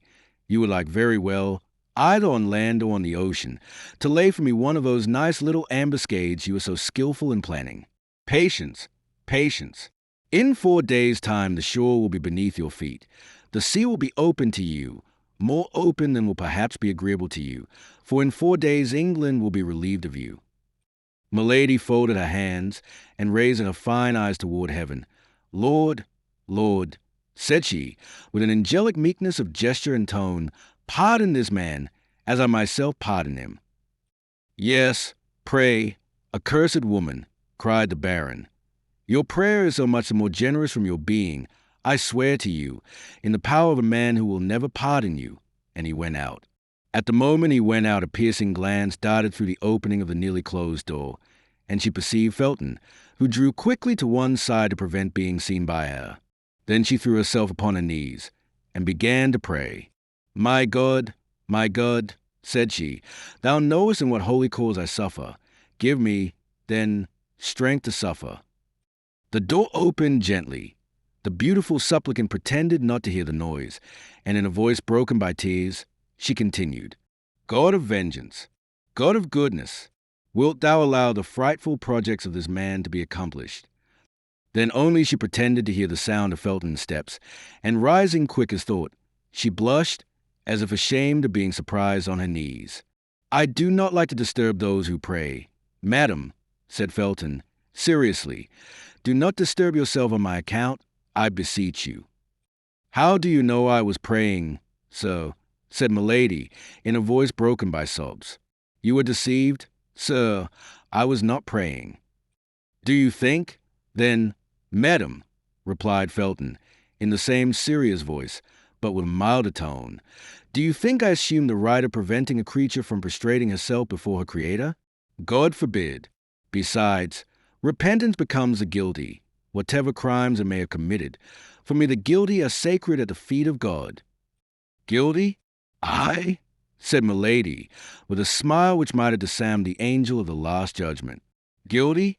Oh, my God, thou knowest whether I am guilty. Say I am condemned, sir, if you please. But you know that God, who loves martyrs, sometimes permits the innocent to be condemned. Were you condemned? Were you innocent? Were you a martyr? Replied Felton. The greater would be the necessity for prayer, and I myself would aid you with my prayers. Oh, you are a just man, cried Milady, throwing herself at his feet. I can hold out no longer, for I fear I shall be wanting in strength at the moment when I shall be forced to undergo the struggle and confess my faith. Listen, then, to the supplication of a despairing woman. You are abused, sir, but that is not the question. I only ask you one favor, and if you grant it me, I will bless you in this world and in the next. Speak to the master, madam, said Felton. Happily I am neither charged with the power of pardoning nor punishing. It is upon one higher place than I am that God has laid this responsibility. To you, no, to you alone. Listen to me, rather than add to my destruction, rather than add to my ignominy. What do you say? Oh, you do not understand me. When I speak of ignominy, you think I speak of some chastisement, of imprisonment or death. Would to heaven! Of what consequence to me is imprisonment or death? It is I who no longer understand you. Madam, said Felton. Oh, rather, who pretend not to understand me, sir, replied the prisoner, with a smile of incredulity. What, you are ignorant of Lord de Winter's designs upon me? I am. Impossible! You are his confidant. I never lie, madam. Oh, he conceals them too little for you not to divine them. I seek to divine nothing, madam. I wait till I am confided in, and apart from that which Lord de Winter has said to me before you, he has confided nothing to me. You are deceived, madam, said Felton, blushing. Lord de Winter is not capable of such a crime. Good, said Milady to herself. Without thinking what it is, he calls it a crime. Then aloud, the friend of that wretch is capable of everything. Whom do you call that wretch? Asked Felton. You mean George Vies? Asked Felton, whose looks became excited.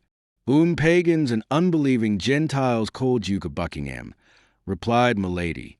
I could not have thought that there was an Englishman in all England who would have required so long an explanation to make him understand of whom I was speaking.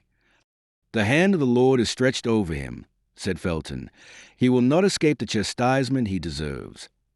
Felton only expressed, with regard to the Duke, the feeling of execration which all the English had declared toward him, whom the Catholics themselves called the extortioner, the pillager, the debauchee, and whom the Puritans styled simply Satan.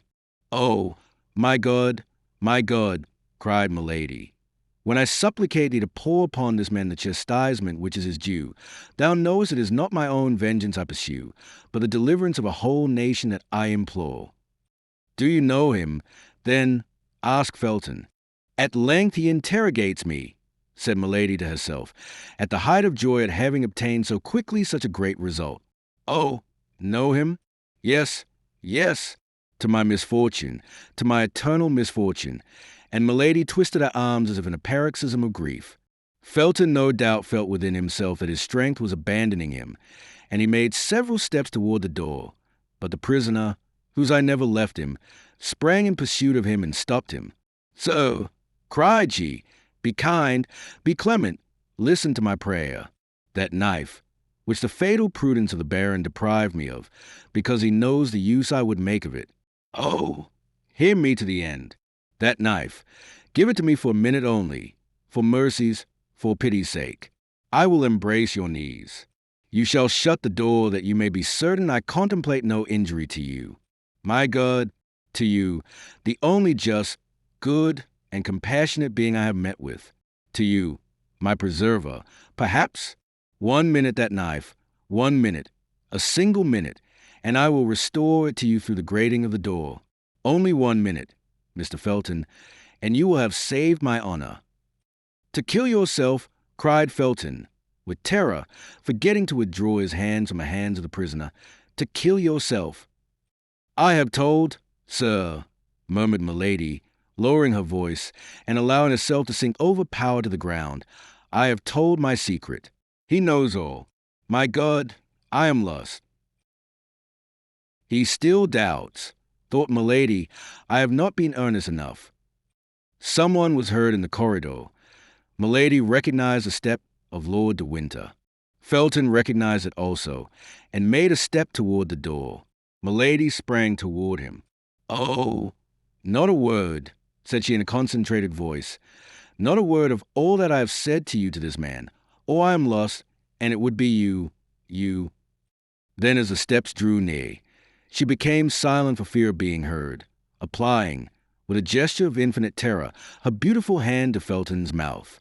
Felton gently repulsed Milady, and she sank into a chair.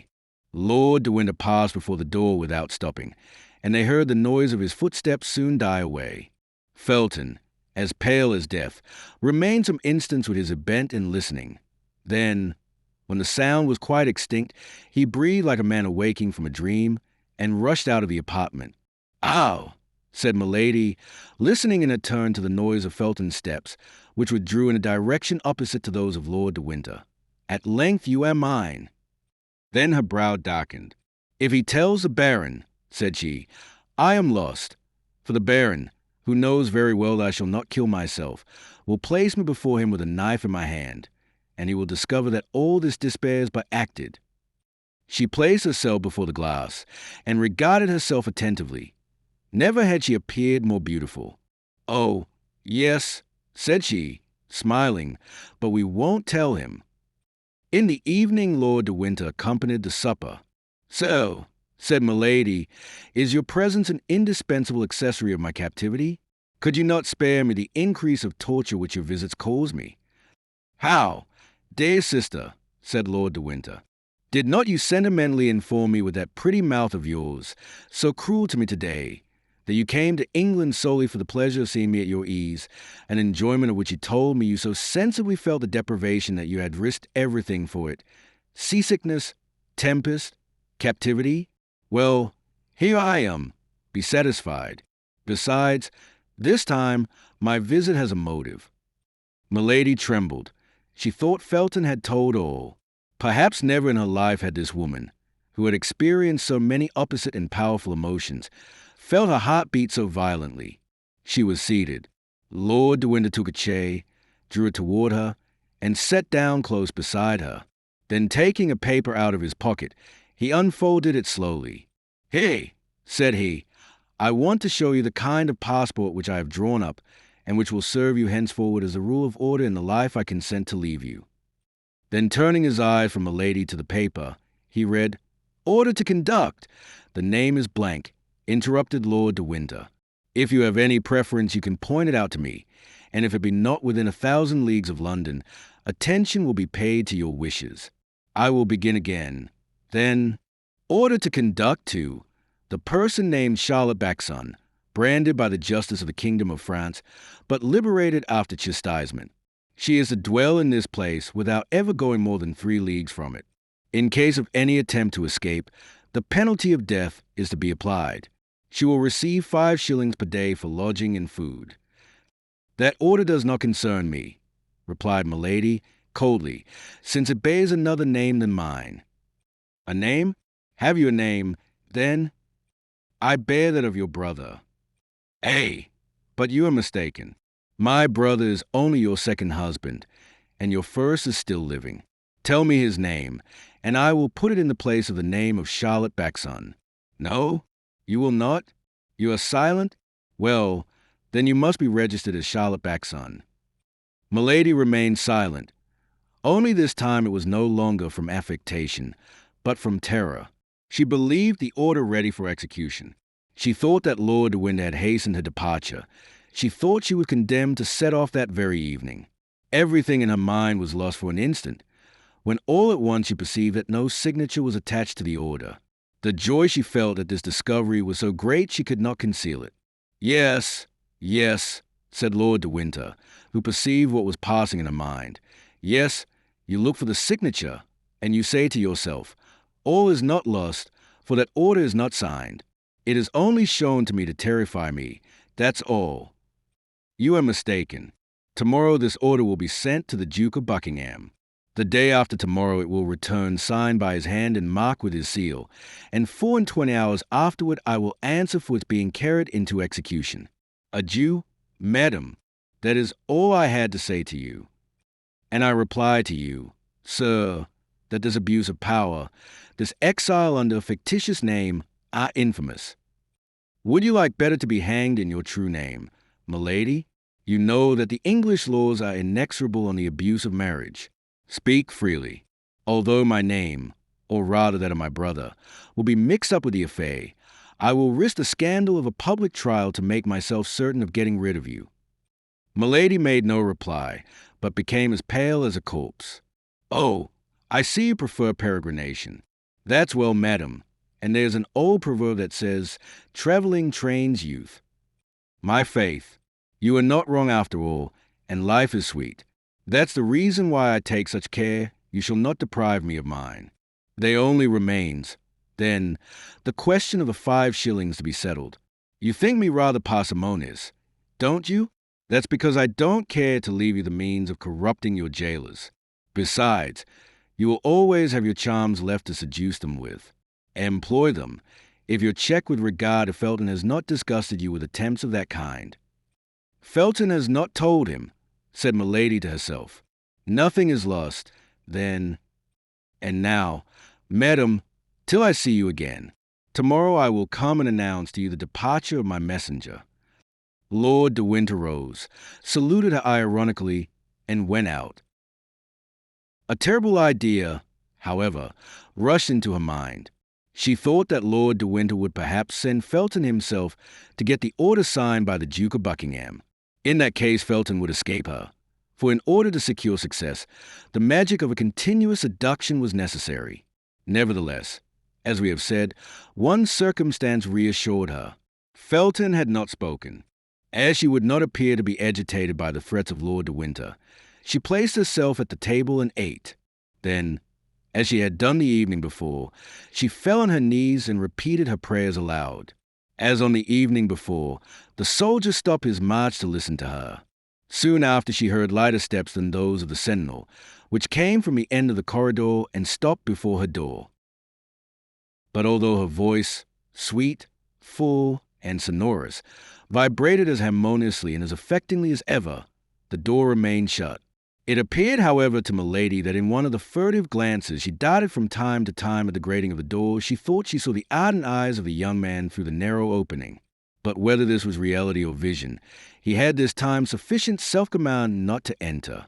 However, a few instants after she had finished her religious song, Milady thought she heard a profound sigh.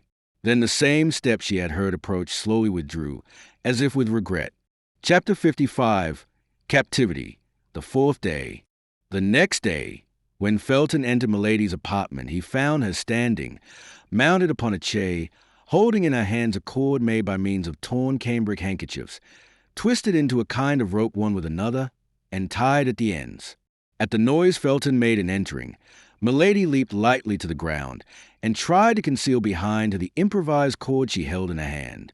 The young man was more pale than usual, and his eyes, reddened by want of sleep, denoted that he had passed a feverish night. Nevertheless, his brow was armed with a severity more austere than ever. He advanced slowly toward Milady, who had seated herself, and taking an end of the murderous rope which by neglect, or perhaps by design, she allowed to be seen. "What is this, madam?" he asked coldly. "That? Nothing," said Milady, smiling with that painful expression which he knew so well how to give to her smile. "Ennui is the mortal enemy of prisoners. I had ennui, and I amused myself with twisting that rope." Felton turned his eyes toward the part of the wall of the apartment before which he had found Milady standing in the armchair in which she was now seated, and over her head he perceived a gilt-headed screw, fixed in the wall for the purpose of hanging up clothes or weapons. He started, and the prisoner saw that start, for though her eyes were cast down, nothing escaped her. "What were you doing on that armchair?" asked he. "But," replied Felton, "I wish to know." "Well, then," said Felton, "I will tell you what you were doing, or rather what you meant to do. You were going to complete the fatal project you cherish in your mind. Remember, madam, if our God forbids falsehood, he much more severely condemns suicide. When God sees one of his creatures persecuted unjustly, placed between suicide and dishonor, believe me, sir," replied Milady, in a tone of deep conviction, "God pardons suicide, for then suicide becomes martyrdom. You say either too much or too little. Speak, madam. In the name of heaven, explain yourself. That I may relate my misfortunes for you to treat them as fables, that I may tell you my projects for you to go and betray them to my persecutor? No, sir. Besides, of what importance to you is the life or death of a condemned wretch? You are only responsible for my body. Is it not so? And provided you produce a carcass that may be recognized as mine, they will require no more of you. Nay, perhaps you will even have a double reward." Madam, I," cried Felton. "You suppose that I would ever accept the price of your life? Oh, you cannot believe what you say." "Let me act as I please. Felton, let me act as I please," said Milady, elated. "Every soldier must be ambitious, must he not? You are a lieutenant? Well, you will follow me to the grave with the rank of captain." "What have I, then, done to you," said Felton, much agitated, "that you should load me with such a responsibility before God and before men? In a few days you will be away from this place. Your life, madam, will then no longer be under my care, and," added he, with a sigh, "then you can do what you will with it."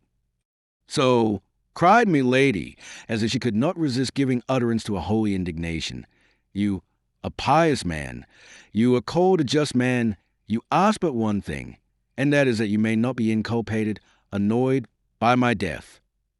It is my duty to watch over your life, madam, and I will watch. But do you understand the mission you are fulfilling?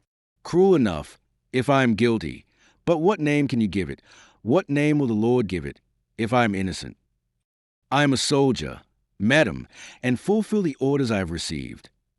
Do you believe, Then, that at the day of the last judgment God will separate blind executioners from iniquitous judges? You are not willing that I should kill my body, and you make yourself the agent of him who would kill my soul. But I repeat it again to you, replied Felton, in great emotion. No danger threatens you. I will answer for Lord de Winter as for myself. Dunce, cried Milady, dunce, who dares to answer for another man, when the wisest, when those most after God's own heart, hesitate to answer for themselves, and who ranges himself on the side of the strongest and the most fortunate, to crush the weakest and the most unfortunate. Impossible, madam, impossible, murmured Felton, who felt to the bottom of his heart the justness of this argument. A prisoner, you will not recover your liberty through me. Living, you will not lose your life through me. Yes, cried Milady, but I shall lose that which is much dearer to me than life. I shall lose my honor, Felton, and it is you whom I make responsible before God and before men, for my shame and my infamy. This time Felton, immovable as he was, or appeared to be, could not resist a secret influence which had already taken possession of him. To see this woman, so beautiful, fair as the brightest vision, to see her by turns overcome with grief and threatening, to resist at once the ascendancy of grief and beauty, it was too much for a visionary. It was too much for a brain weakened by the ardent dreams of an ecstatic faith. It was too much for a heart furrowed by the love of heaven that burns, by the hatred of men that devours. Milady saw the trouble. She felt by intuition the flame of the opposing passions, which burned with the blood in the veins of the young fanatic. As a skillful general, seeing the enemy ready to surrender, marches toward her with a cry of victory, she rose, beautiful as an antique priestess, inspired like a Christian virgin, her arms extended, her throat uncovered, her head disheveled, holding with one hand her robe modestly drawn over her breast, her look illumined by that fire which had already created such disorder in the veins of the young Puritan, and went toward him, crying out with a vehement A, and in her melodious voice, too, which on this occasion she communicated a terrible energy. Let this victim to Baal be sent, to the lions the martyr be thrown. Thy God shall teach thee to repent. From abyss he'll give thee to my moan. Felton stood before this strange apparition like one petrified. Who art thou? Who art thou? Cried he, clasping his hands. Art thou a messenger from God? Art thou a minister from hell? Art thou an angel or a demon? Callest thou thyself Allure or Astarte? Do you not know me, Felton? I am neither an angel nor a demon. I am a daughter of earth. I am a sister of thy faith. That is all. Yes, yes, said Felton. I doubted, but now I believe. You believe, and still you are an accomplice of that child of Belial who is called Lord de Winter. You believe, and yet you leave me in the hands of mine enemies, of the enemy of England, of the enemy of God. You believe, and yet you deliver me up to him who fills and defiles the world with his heresies and debaucheries, to that infamous Sardanapalus whom the blind call the Duke of Buckingham, and whom believers name Antichrist. I deliver you up to Buckingham? I? What mean you by that? They have eyes, cried Milady, but they see not. Ears have they, but they hear not. Yes, yes, said Felton, passing his hands over his brow, covered with sweat, as if to remove his last doubt. Yes, I recognize the voice which speaks to me in my dreams.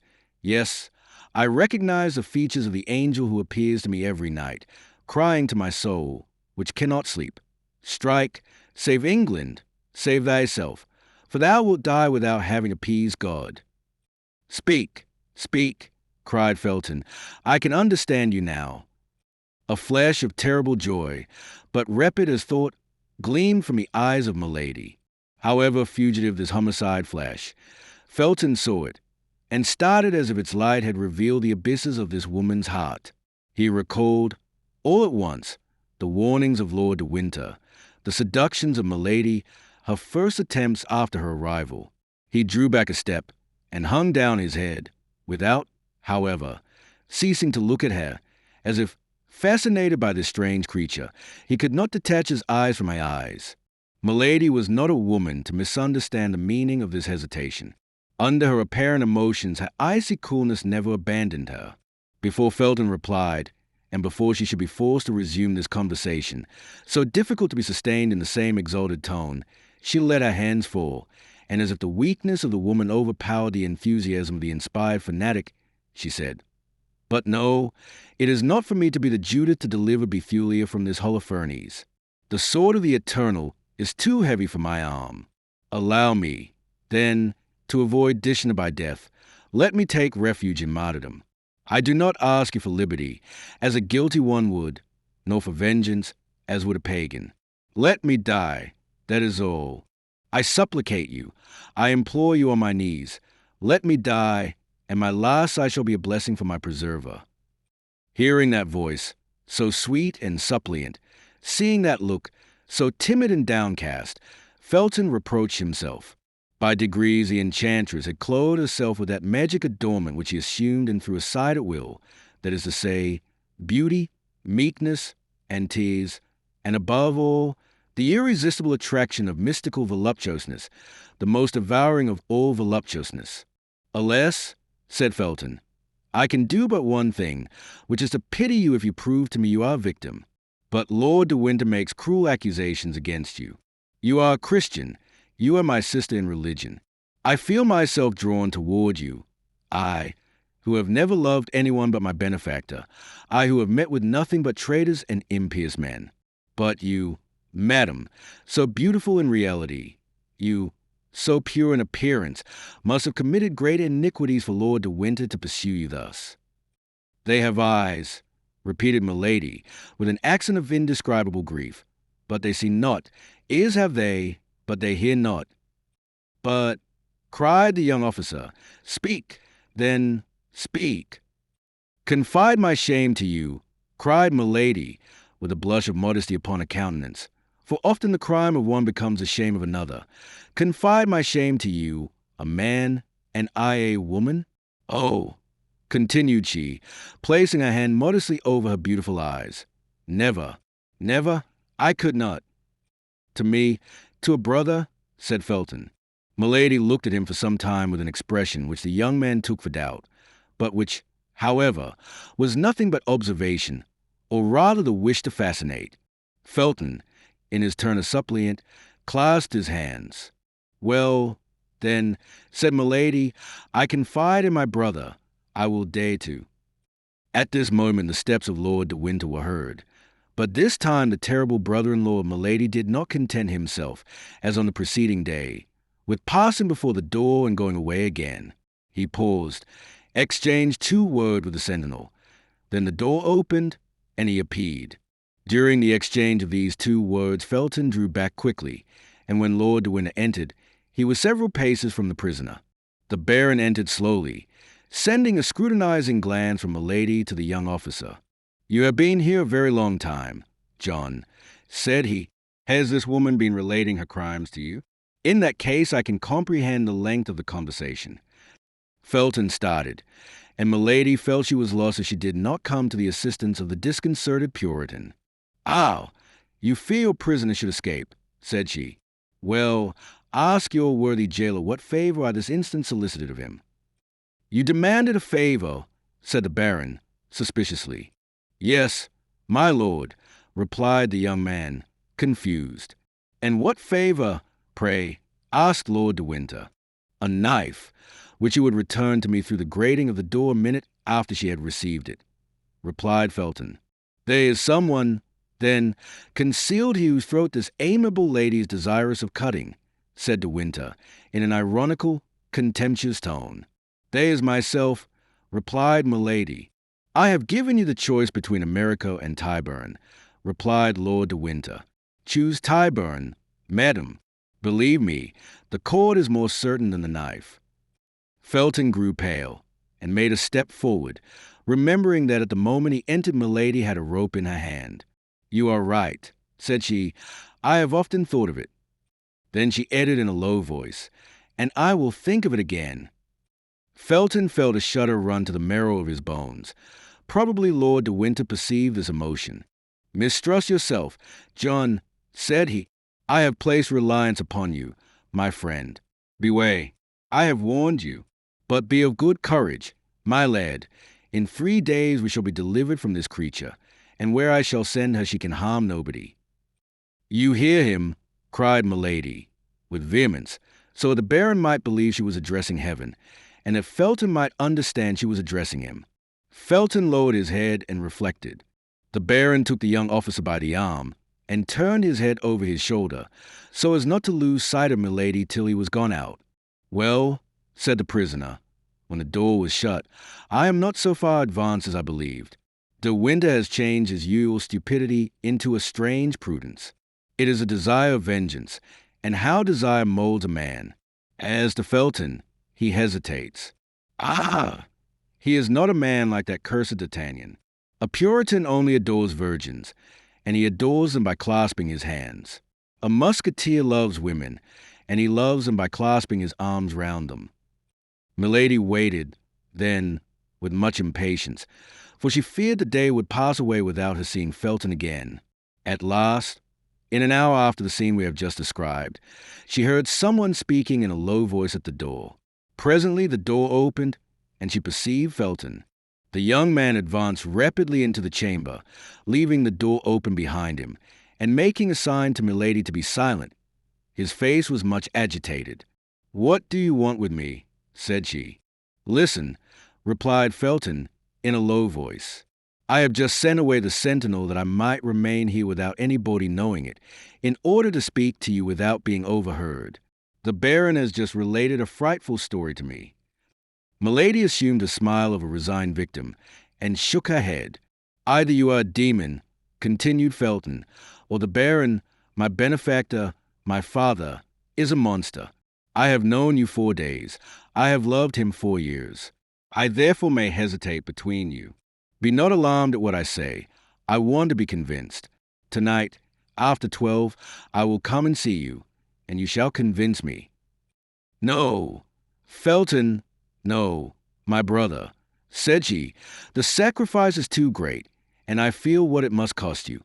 No, I am lost. Do not be lost with me.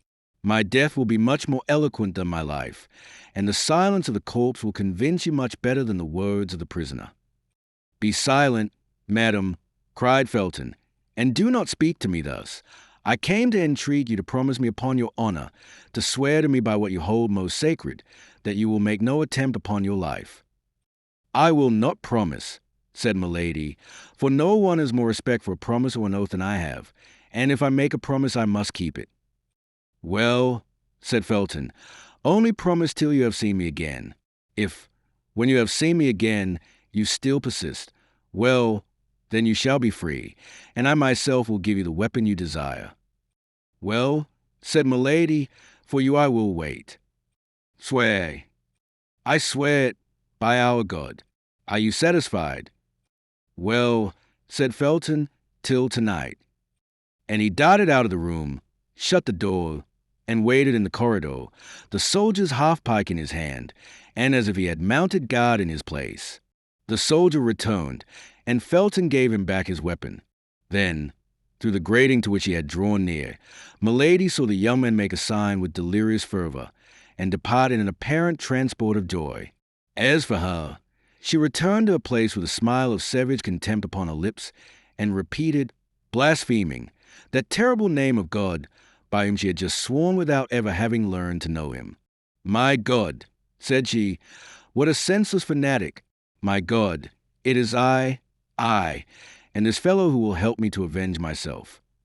Chapter 56. Captivity, the 5th day. Milady had, however, achieved a half-triumph, and success doubled her forces. It was not difficult to conquer, as she had hitherto done, men prompt to let themselves be seduced, and whom the gallant education of a court led quickly into her net.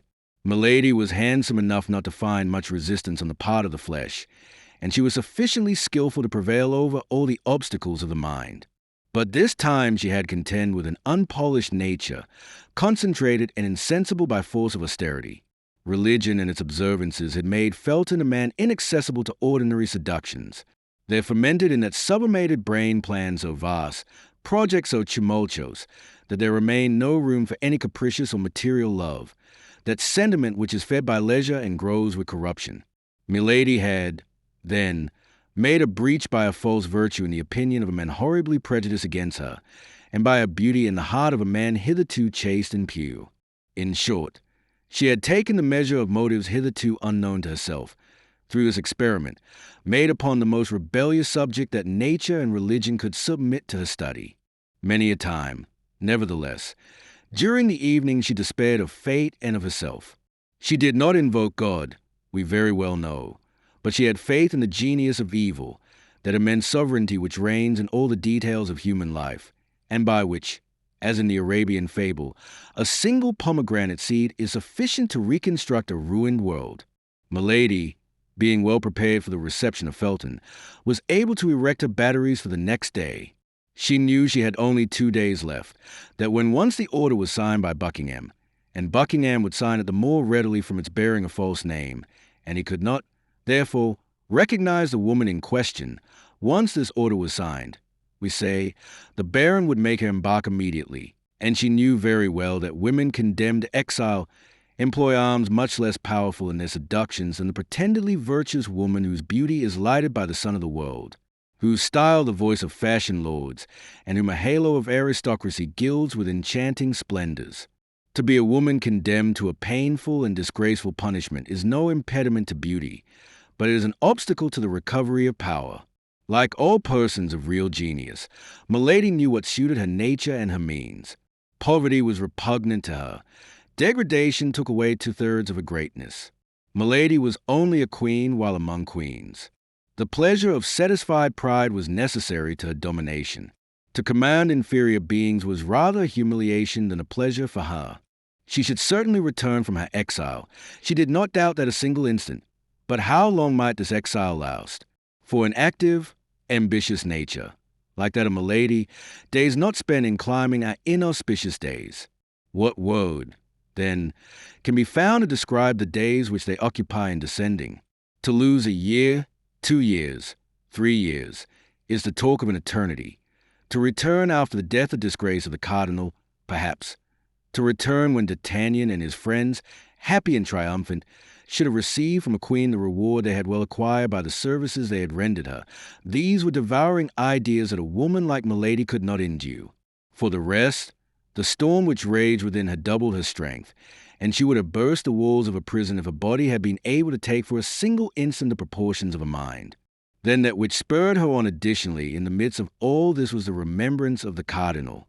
What must a mistrustful, restless, suspicious cardinal think of her silence? The cardinal, not merely her only support, her only prop, her only protector at present, but still further, the principal instrument of her future fortune and vengeance. She knew him. She knew that at her return from a fruitless journey it would be in vain to tell him of her imprisonment, in vain to enlarge upon the sufferings she had undergone. The cardinal would reply, with the sarcastic calmness of the skeptic, strong at once by power and genius, "You should not have allowed yourself to be taken." Then Milady collected all her energies, murmuring in the depths of her soul the name of Felton, the only beam of light that penetrated to her in the hell into which he had fallen, and like a serpent which folds and unfolds its rings to ascertain its strength, she enveloped Felton beforehand in the 1,000 meshes of inventive imagination. Time, however, passed away. The hours, one after another, seemed to awaken the clock as they passed, and every blow of the brass hammer resounded upon the heart of the prisoner. At 9 o'clock, Lord de Winter made his customary visit, examined the window and the bars, sounded the floor and the walls, looked to the chimney and the doors. Without, during this long and minute examination, he or Milady pronouncing a single word. Doubtless both of them understood that the situation had become too serious to lose time in useless words and aimless wrath. "Well," said the baron, "on leaving her you will not escape tonight." At 10 o'clock Felton came and placed the sentinel. Milady recognized his step. She was as well acquainted with it now as a mistress is with that of the lover of her heart, and yet Milady at the same time detested and despised this weak fanatic. That was not the appointed hour. Felton did not enter. 2 hours after, as midnight sounded, the sentinel was relieved. This time it was the hour, and from this moment Milady waited with impatience. The new sentinel commenced his walk in the corridor. At the expiration of 10 minutes Felton came. Milady was all attention. "Listen," said the young man to the sentinel. "On no pretense leave the door, for you know that last night my lord punished a soldier for having quit his post for an instant, although I, during his absence, watched in his place." "Yes, I know it," said the soldier. "I recommend you therefore to keep the strictest watch. For my part, one, I'm going to pay a second visit to this woman, who I fear entertains sinister intentions upon her own life, and I have received orders to watch her." "Good," murmured Milady, the austere Puritan lies. As to the soldier, he only smiled. "Zounds, Lieutenant," said he, "you are not unlucky in being charged with such commissions, particularly if my lord has authorized you to look into her bed." Felton blushed. Under any other circumstances, he would have reprimanded the soldier for indulging in such pleasantry, but his conscience murmured too loud for his mouth to dare speak. "If I call, come," said he. "If anyone comes, call me." "I will, Lieutenant," said the soldier. Felton entered Milady's apartment. Milady arose. "You are here," said she. "I promised to come," said Felton, "and I have come." "You promised me something else." "What? My God," said the young man, who in spite of his self-command felt his knees tremble and the sweat start from his brow. "You promised to bring a knife, and to leave it with me after our interview." "Say no more of that, madam," said Felton. "There is no situation, however terrible it may be, which can authorize a creature of God to inflict death upon himself. I have reflected, and I must not be guilty of such a sin." "Aye, you have reflected," said the prisoner, sitting down in an armchair with a smile of disdain. "And I also have reflected." "Upon what?" "That I can have nothing to say to a man who does not keep his word." "Oh, my God," murmured Felton. "You may retire," said Milady. "I will not talk." "Here is the knife," said Felton, drawing from his pocket the weapon which he had brought, according to his promise, but which he hesitated to give to his prisoner. "Let me see it," said Milady. "For what purpose?" "Upon my honor, I will instantly return it to you. You shall place it on that table, and you may remain between it and me." Felton offered the weapon to Milady, who examined the tempo of it attentively, and who tried the point on the tip of her finger. "Well," said she, returning the knife to the young officer, "this is fine and good steel. You are a faithful friend, Felton." Felton took back the weapon and laid it upon the table, as he had agreed with the prisoner. Milady followed him with her eyes and made a gesture of satisfaction. "Now," said she, "listen to me." The request was needless. The young officer stood upright before her, awaiting her words as if to devour them. "Felton," said Milady, with a solemnity full of melancholy, "imagine that your sister, the daughter of your father, speaks to you. While yet young, unfortunately handsome, I was dragged into a snare. I resisted. Ambushes and violences multiplied around me, but I resisted. The religion I serve, the God I adore, were blasphemed because I called upon that religion and that God, but still I resisted. Then outrages were heaped upon me, and as my soul was not subdued, they wished to defile my body forever. Finally," Milady stopped, and a bitter smile passed over her lips. "Finally," said Felton, "finally, what did they do?" "At length, one evening my enemy resolved to paralyze a resistance he could not conquer. One evening he mixed a powerful narcotic with my water. Scarcely had I finished my repast, when I felt myself sink by degrees into a strange torpor. Although I was without mistrust, a vague fear seized me, and I tried to struggle against sleepiness. I arose. I wished to run to the window and call for help, but my legs refused their office. It appeared as if the ceiling sank upon my head and crushed me with its weight. I stretched out my arms. I tried to speak. I could only utter inarticulate sounds. An irresistible faintness came over me. I supported myself by a chair, feeling that I was about to fall, but the support was soon insufficient on account of my weak arms. I fell upon one knee, then upon both. I tried to pray, but my tongue was frozen. God doubtless neither heard nor saw me, and I sank upon the floor prey to a slumber which resembled death. Of all that passed in that sleep, or the time which glided away while it lasted, I have no remembrance. The only thing I recollect is that I awoke in bed in a round chamber, the furniture which was sumptuous, and into which light only penetrated by an opening in the ceiling. No door gave entrance to the room. It might be called a magnificent prison. It was a long time before I was able to make out what place I was in, or to take account of the details I describe. My mind appeared to strive in vain to shake off the heavy darkness of the sleep, from which I could not rouse myself. I had vague perceptions of space traversed, of the rolling of a carriage, of a horrible dream in which my strength had become exhausted. But all this was so dark and so indistinct in my mind that these events seemed to belong to another life than mine, and yet mixed with mine in fantastic duality. At times the state into which I had fallen appeared so strange that I believed myself dreaming. I arose trembling. My clothes were near me on a chair. I neither remembered having undressed myself nor going to bed. Then by degrees the reality broke upon me, full of chaste terrors. I was no longer in the house where I had dwelt. As well as I could judge by the light of the sun, the day was already 2/3 gone. It was the evening before when I had fallen asleep. My sleep, then, must have lasted 24 hours. What had taken place during this long sleep? I dressed myself as quickly as possible. My slow and stiff motions all attested that the effects of the narcotic were not yet entirely dissipated. The chamber was evidently furnished for the reception of a woman, and the most finished coquette could not have formed a wish, but on casting her eyes about the apartment, she would have found that wish accomplished. Certainly I was not the first captive that had been shut up in this splendid prison, but you may easily comprehend, Felton, that the more superb the prison, the greater was my terror. Yes, it was a prison, for I tried in vain to get out of it.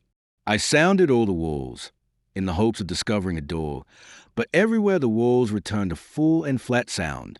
I made the tour of the room at least 20 times, in search of an outlet of some kind, but there was none. I sank exhausted with fatigue and terror into an armchair. Meantime, night came on rapidly, and with night my terrors increased. I did not know but I had better remain where I was seated. It appeared that I was surrounded with unknown dangers into which I was about to fall at every instant. Although I had eaten nothing since the evening before, my fears prevented my feeling hunger. No noise from without by which I could measure the time reached me. I only suppose it must be 7 or 8 o'clock in the evening, for it was in the month of October and it was quite dark. All at once the noise of a door, turning on its hinges, made me start. A globe of fire appeared above the glazed opening of the ceiling, casting a strong light into my chamber, and I perceived with terror that a man was standing within a few paces of me. A table, with 2 covers, bearing a supper ready prepared, stood, as if by magic, in the middle of the apartment. That man was he who had pursued me during a whole year, who had vowed my dishonor, and who, by the first words that issued from his mouth, gave me to understand he had accomplished it the preceding night. "Scoundrel," murmured Felton. "Oh, yes, scoundrel," cried Milady, seeing the interest which the young officer, whose soul seemed to hang on her lips, took in this strange recital. "Oh, yes, scoundrel." He believed, having triumphed over me in my sleep, that all was completed. He came, hoping that I would accept my shame, as my shame was consummated. He came to offer his fortune in exchange for my love.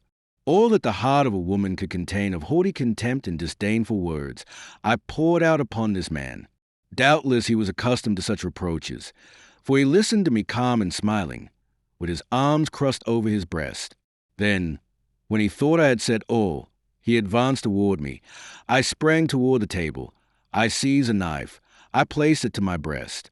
"Take one step more," said I, "and in addition to my dishonor, you shall have my death to reproach yourself with."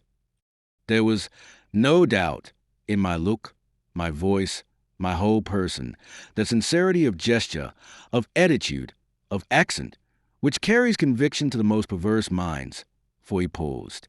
"Your death?" said he. "Oh, no.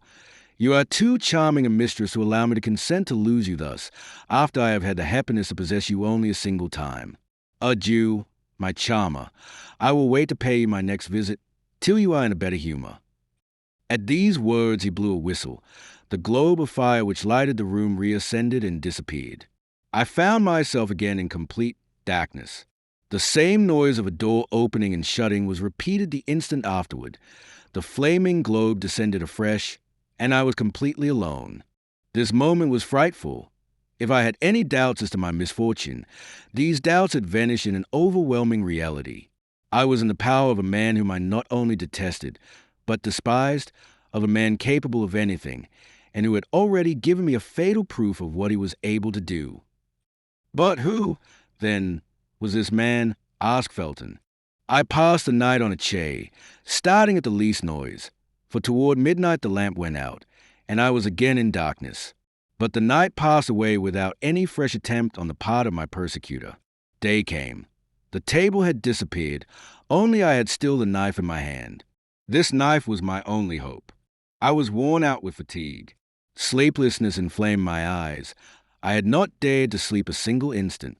The light of day reassured me. I went and threw myself on the bed, without parting with the emancipating knife, which I concealed under my pillow. When I awoke, a fresh meal was served. This time, in spite of my terrors, in spite of my agony, I began to feel devouring hunger. It was 48 hours since I had taken any nourishment. I ate some bread and some fruit. Then, remembering the narcotic mixed with the water I had drunk, I would not touch that which was placed on the table, but filled my glass at a marble fountain fixed in the wall over my dressing table. And yet, notwithstanding these precautions, I remained for some time in a terrible agitation of mind. But my fears were this time ill-founded. I passed the day without experiencing anything of the kind I dreaded. I took the precaution to half empty the carafe, in order that my suspicions might not be noticed. The evening came on, and with it darkness. But however profound was this darkness, my eyes began to accustom themselves to it. I saw, amid the shadows, the table sink through the floor. A quarter of an hour later it reappeared, bearing my supper. In an instant, thanks to the lamp, my chamber was once more lighted. I was determined to eat only such things as could not possibly have anything soporific introduced into them. 2 eggs and some fruit composed my repast. Then I drew another glass of water from my protecting fountain and drank it. At the first swallow, it appeared to me not to have the same taste as in the morning. Suspicion instantly seized me.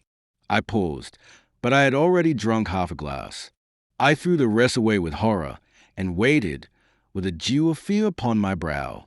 No doubt some invisible witness had seen me draw the water from that fountain and had taken advantage of my confidence in it, the better to assure my ruin, so coolly resolved upon, so cruelly pursued.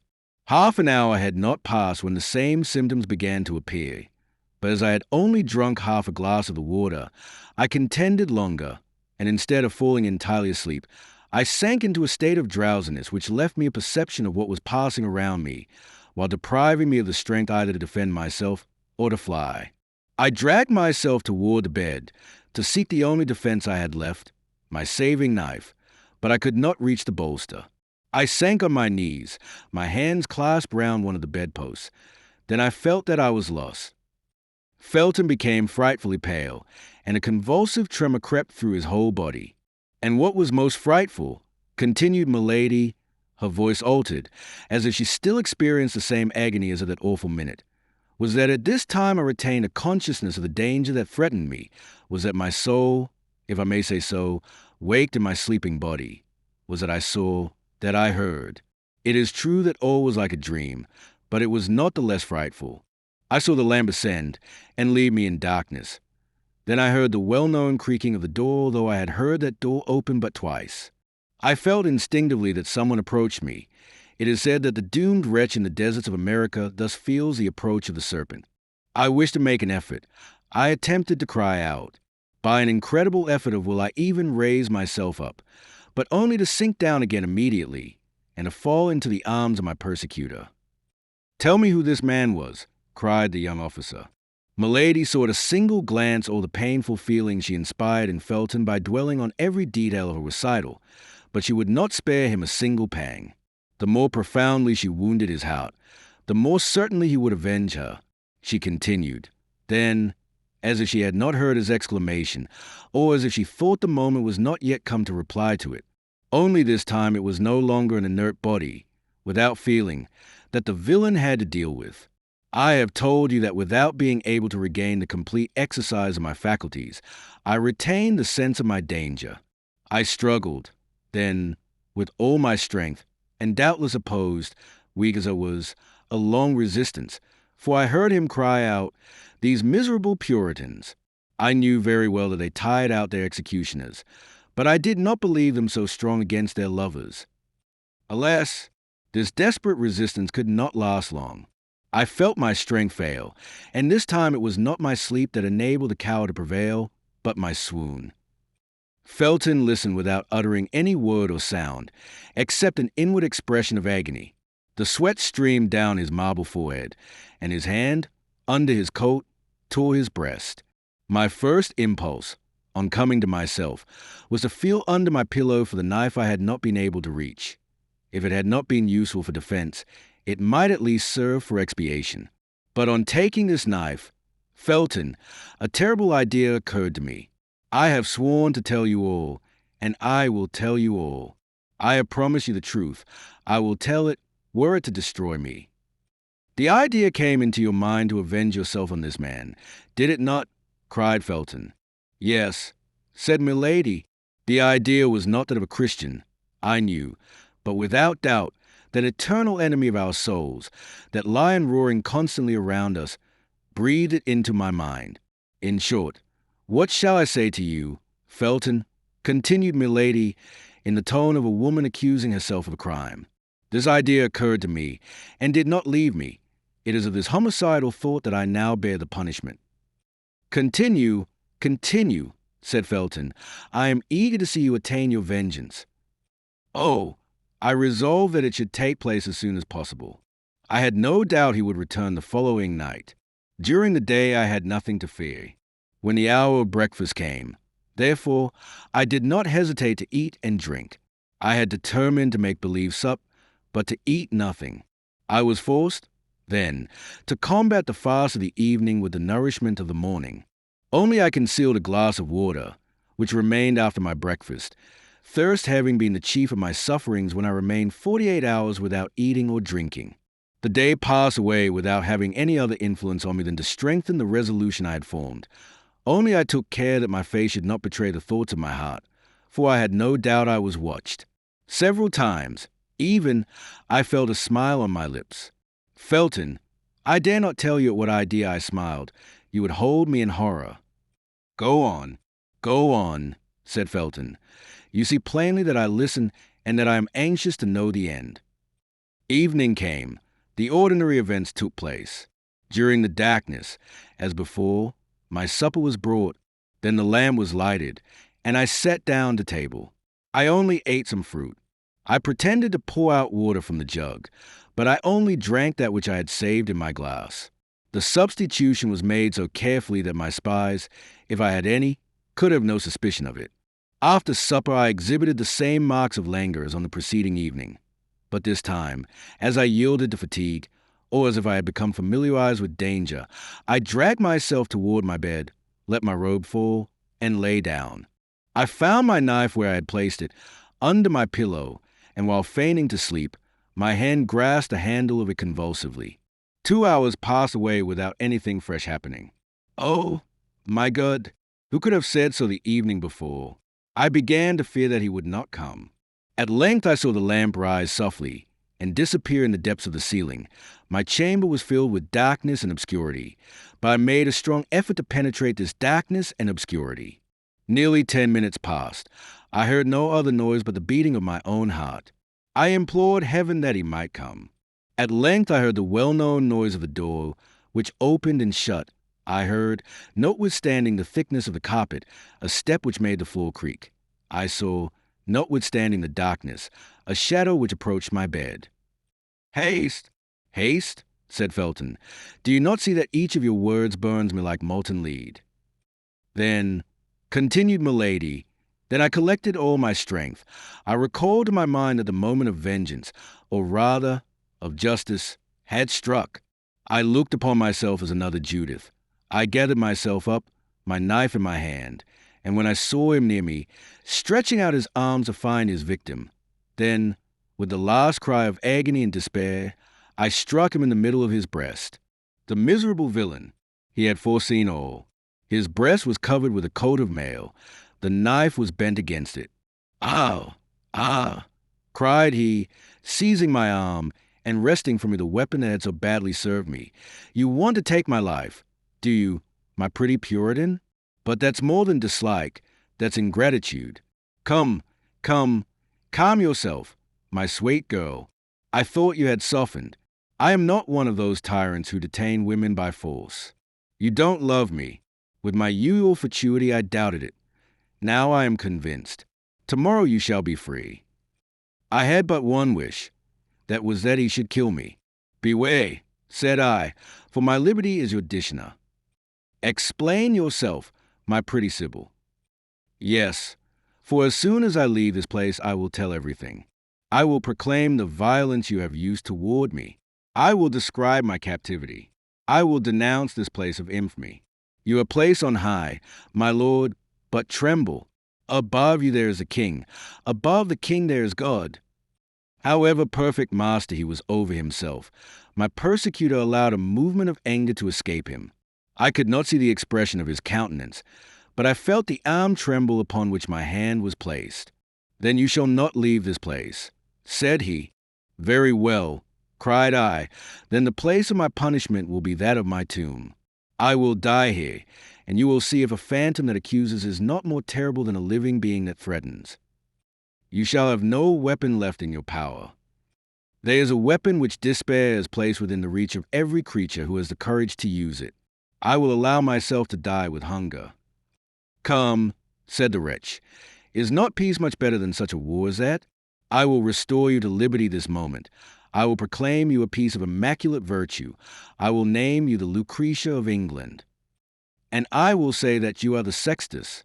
I will denounce you before men, as I have denounced you before God.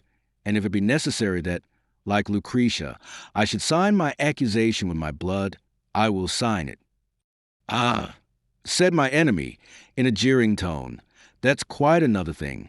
My faith, everything considered, you are very well off here.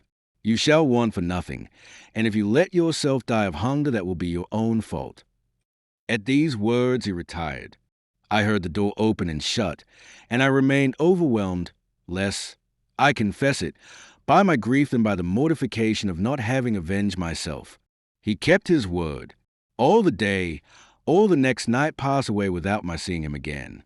But I also kept my word with him, and I neither ate nor drank. I was, as I told him, resolved to die of hunger. I passed the day and the night in prayer, for I hoped that God would pardon me my suicide. The second night the door opened. I was lying on the floor, for my strength began to abandon me. At the noise I raised myself up on one hand. Well, said a voice which vibrated in too terrible a manner in my ear not to be recognized. Well, are we softened a little? Will we not pay for our liberty with a single promise of silence? Come, I am a good sort of a prince, added he, and although I like not Puritans, I do them justice, and it is the same with Puritanesses, when they are pretty. Come, take a little oath from me on the cross. I won't ask anything more of you. On the cross, cried I, rising, for that abhorred voice I had recovered all my strength.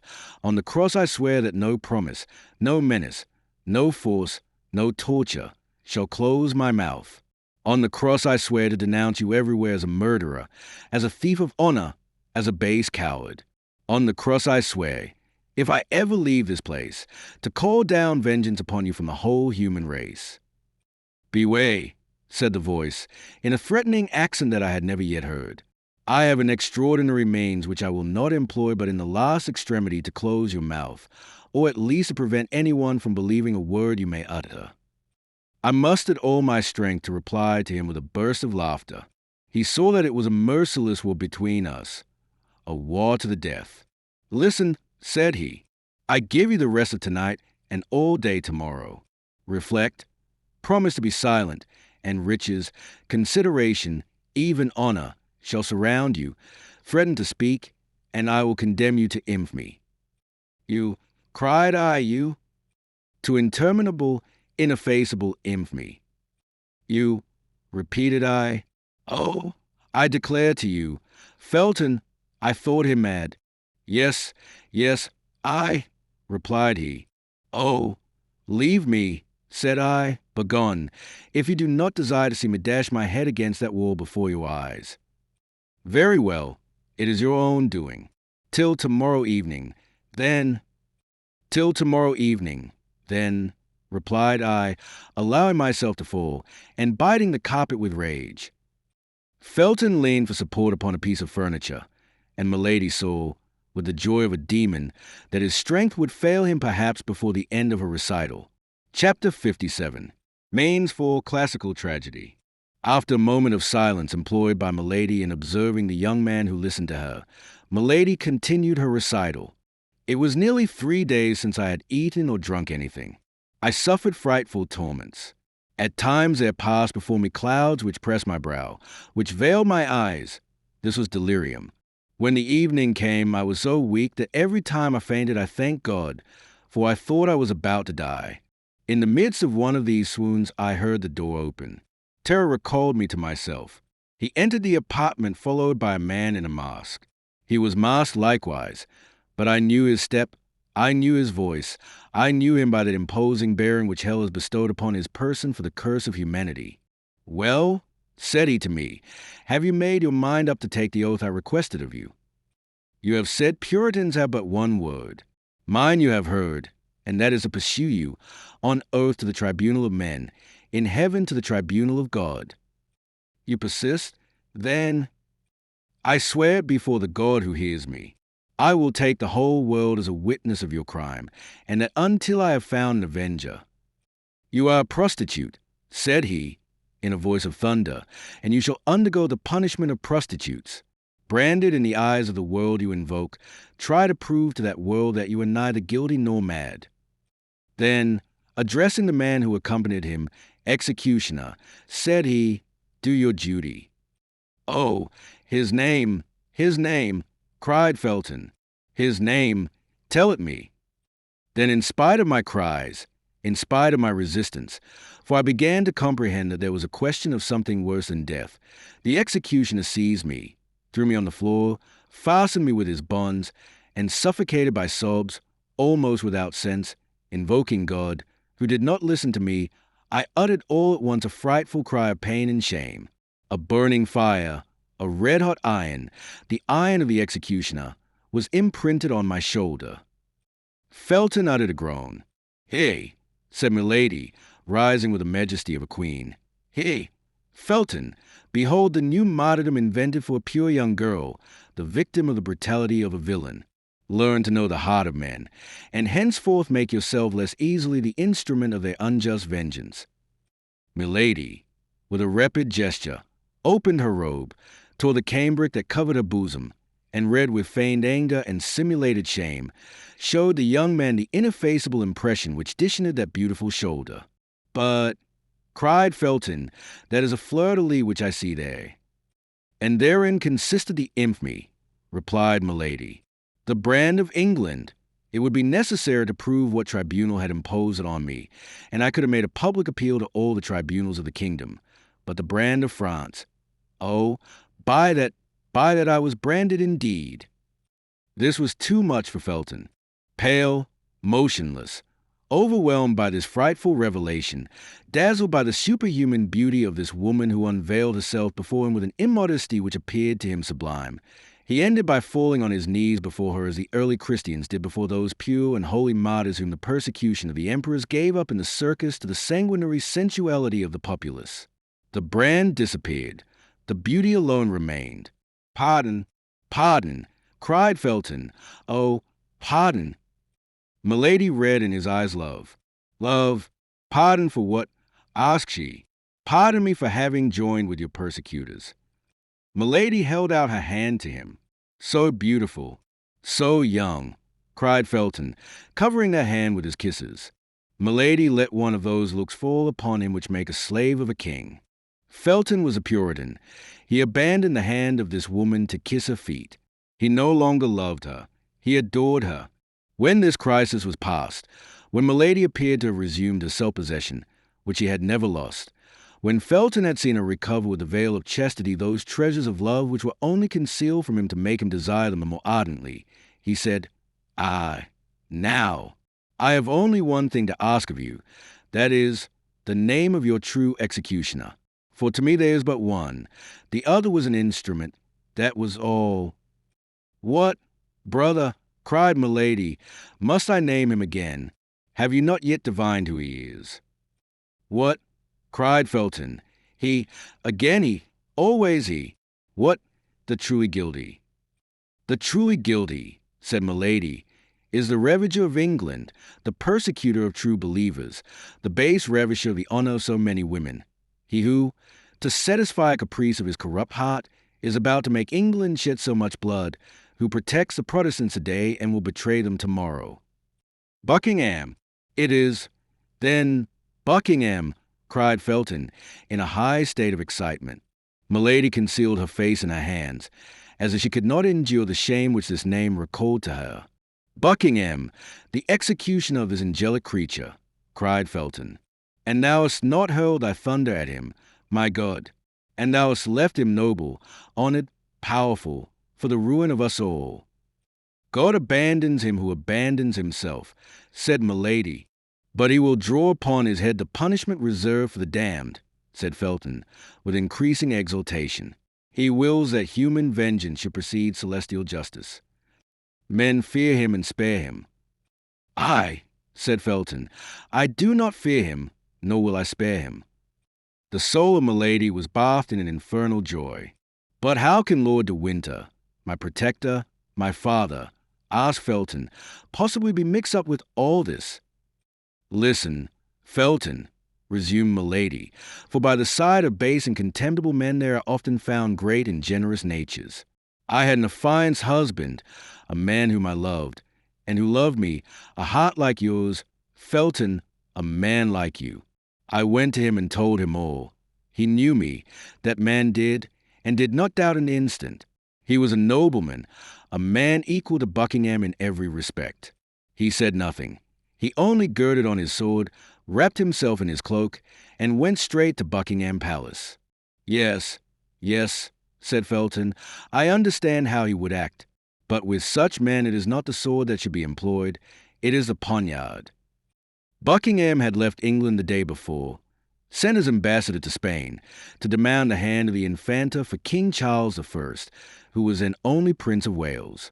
My affianced husband returned. "Hear me," said he. "This man has gone, and for the moment has consequently escaped my vengeance. But let us be united, as we were to have been, and then leave it to Lord de Winter to maintain his own honor and that of his wife."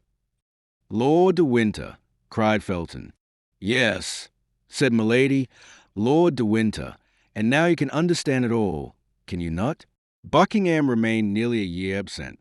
A week before his return Lord de Winter died, leaving me his sole heir. Whence came the blow? God, who knows all, knows without doubt.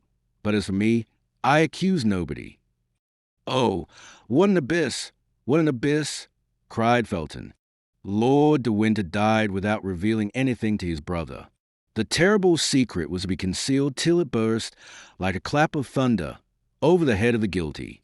Your protector had seen with pain this marriage of his elder brother with a portionless girl. I was sensible that I could look for no support from a man disappointed in his hopes of an inheritance. I went to France, with a determination to remain there for the rest of my life. But all my fortune is in England. Communication being closed by the war, I was in want of everything. I was then obliged to come back again. 6 days ago, I landed at Portsmouth. "Well," said Felton.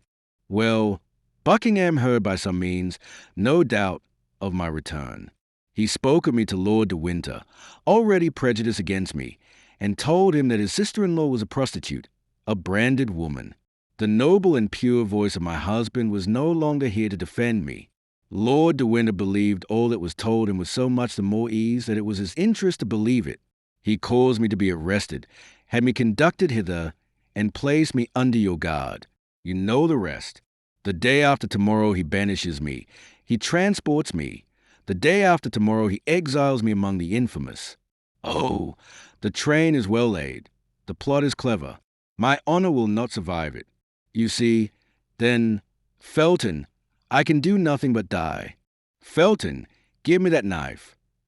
And at these words, as if all her strength was exhausted, Milady sank, weak and languishing, into the arms of the young officer, who, intoxicated with love, anger, and voluptuous sensations hitherto unknown, received her with transport, pressed her against his heart, all trembling at the breath from a charming mouth, bewildered by the contact with that palpitating bosom.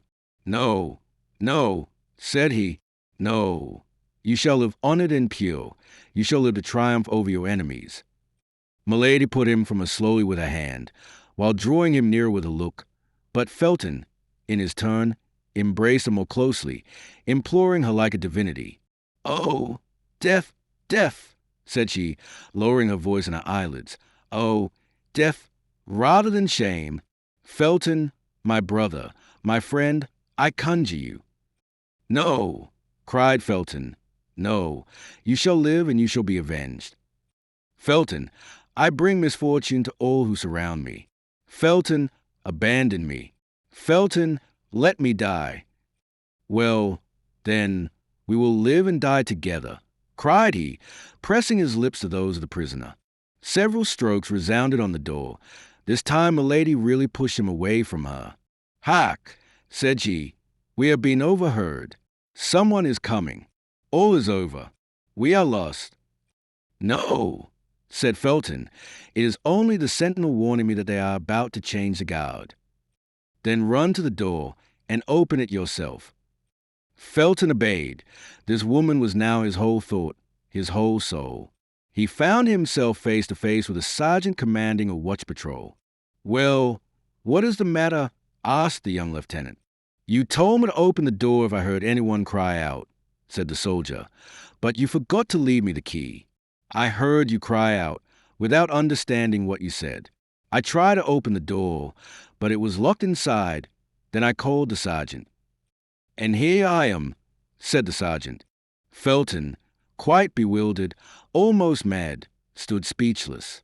Milady plainly perceived that it was now her turn to take part in the scene. She ran to the table, and seizing the knife which Felton had laid down, exclaimed, "And by what right will you prevent me from dying?" "Great God!"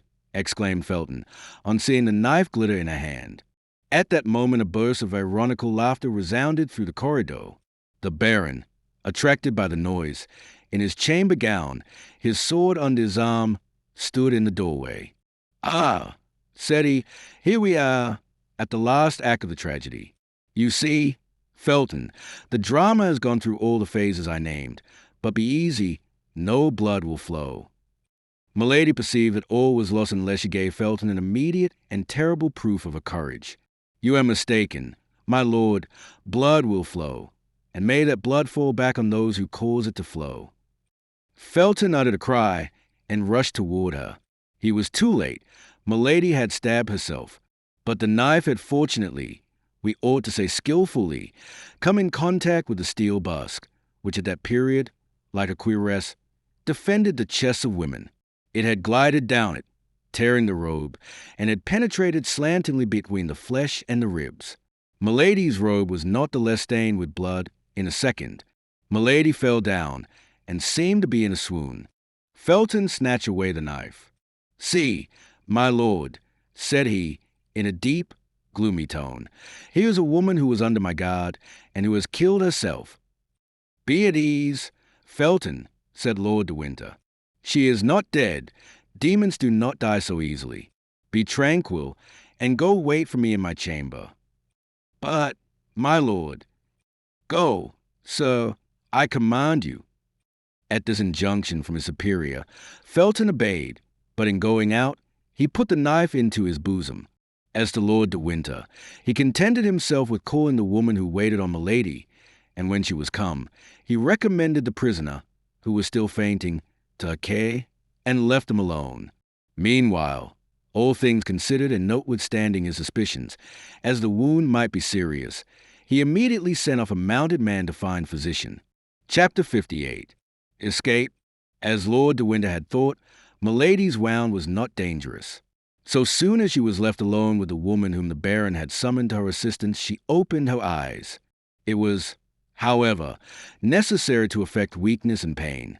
Not a very difficult task for so finished an actress as Milady. Thus the poor woman was completely the dupe of the prisoner, whom, notwithstanding her hints, she persisted in watching all night. But the presence of this woman did not prevent Milady from thinking. There was no longer a doubt that Felton was convinced. Felton was hers. If an angel appeared to that young man as an accuser of Milady, he would take him, in the mental disposition in which he now found himself, for a messenger sent by the devil. Milady smiled at this thought, for Felton was now her only hope, her only means of safety. But Lord de Winter might suspect him. Felton himself might now be watched. Toward 4 o'clock in the morning the doctor arrived, but since the time Milady stabbed herself, however short, the wound had closed. The doctor could therefore measure neither the direction nor the depth of it. He only satisfied himself by Milady's pulse that the case was not serious. In the morning Milady, under the pretext that she had not slept well in the night and wanted rest, sent away the woman who attended her. She had one hope, which was that Felton would appear at the breakfast hour. But Felton did not come. Were her fears realized?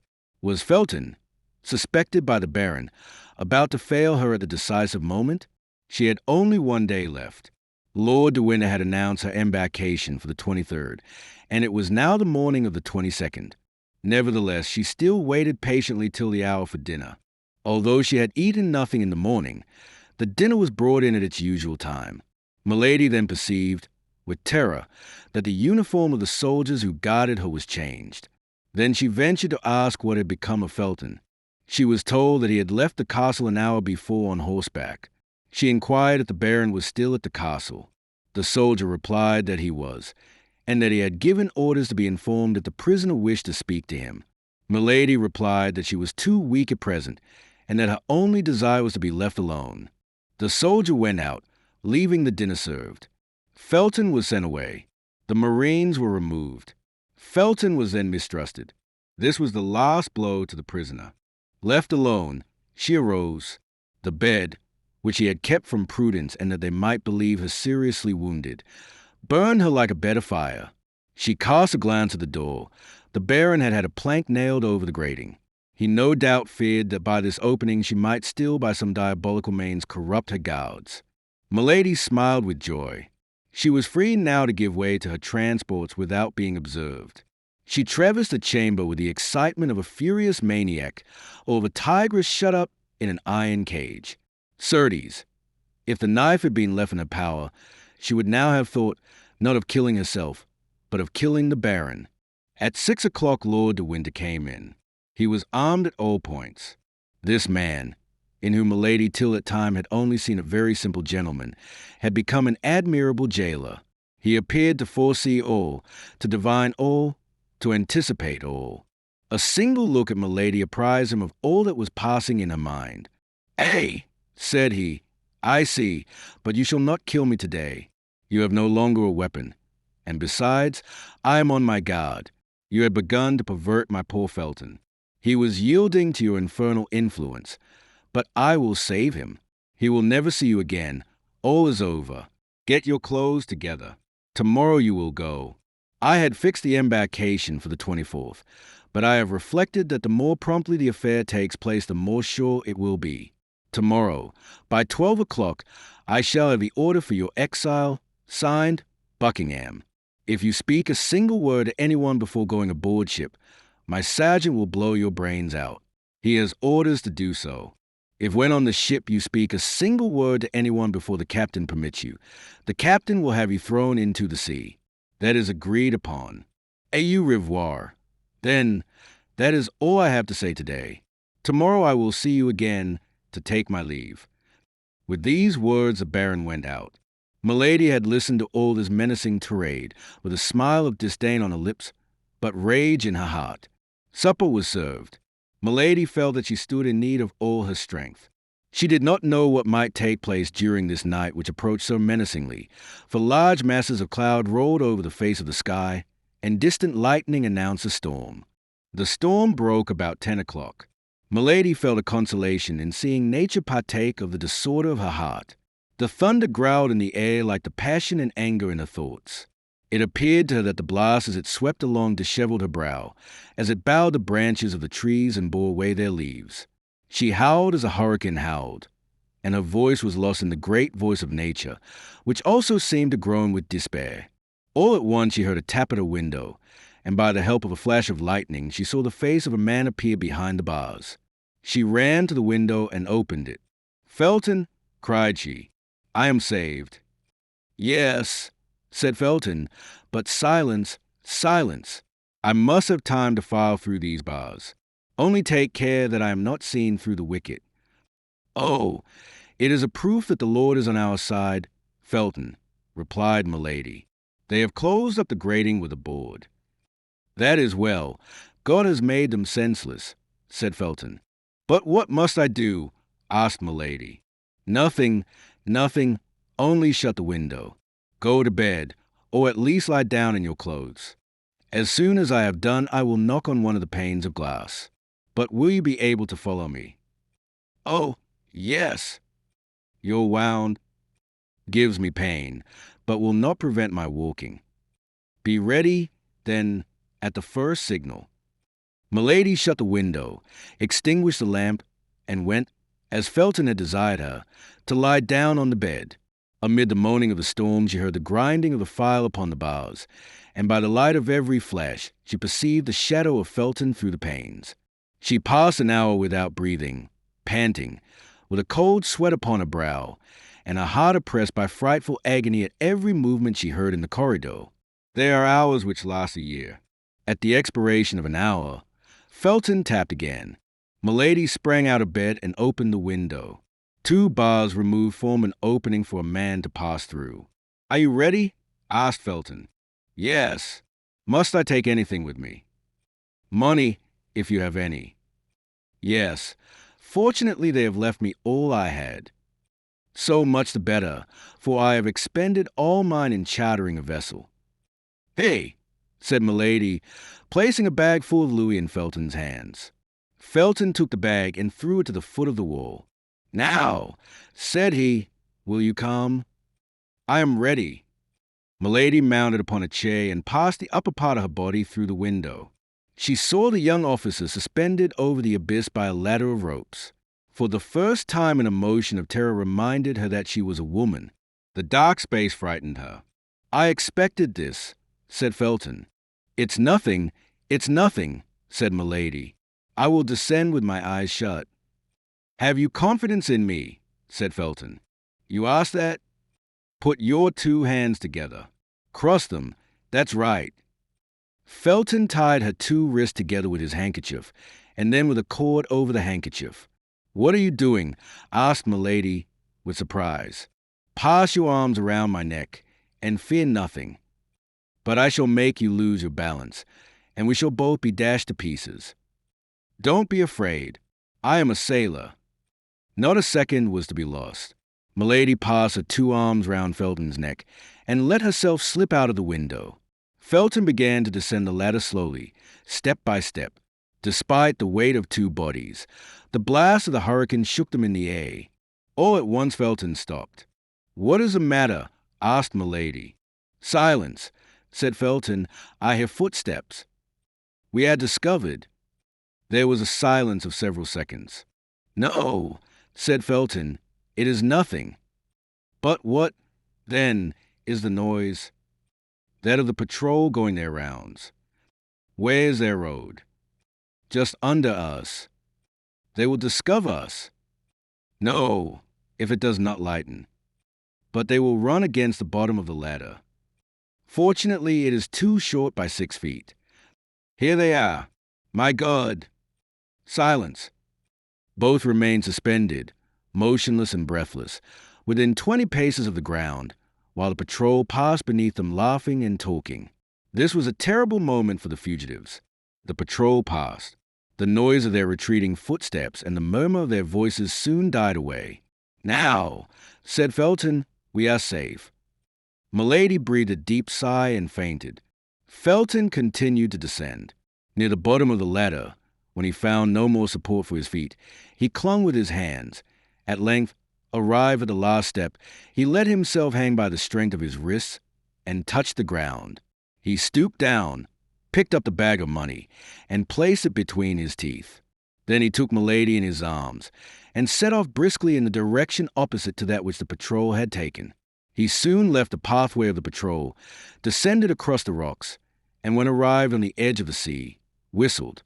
A similar signal replied to him, and 5 minutes after, a boat appeared, rowed by 4 men. The boat approached as near as it could to the shore, but there was not depth enough of water for it to touch land. Felton walked into the sea up to his middle, being unwilling to trust his precious burden to anybody. Fortunately, the storm began to subside, but still the sea was disturbed. The little boat bounded over the waves like a nutshell. "To the sloop," said Felton, "and row quickly." The 4 men bent to their oars, but the sea was too high to let them get much hold of it. However, they left the castle behind. That was the principal thing. The night was extremely dark. It was almost impossible to see the shore from the boat. They would therefore be less likely to see the boat from the shore. A black point floated on the sea. That was the sloop, while the boat was advancing with all the speed its 4 rowers could give it. Felton untied the cord and then the handkerchief which bound Milady's hands together. When her hands were loosed, he took some sea water and sprinkled it over her face. Milady breathed a sigh and opened her eyes.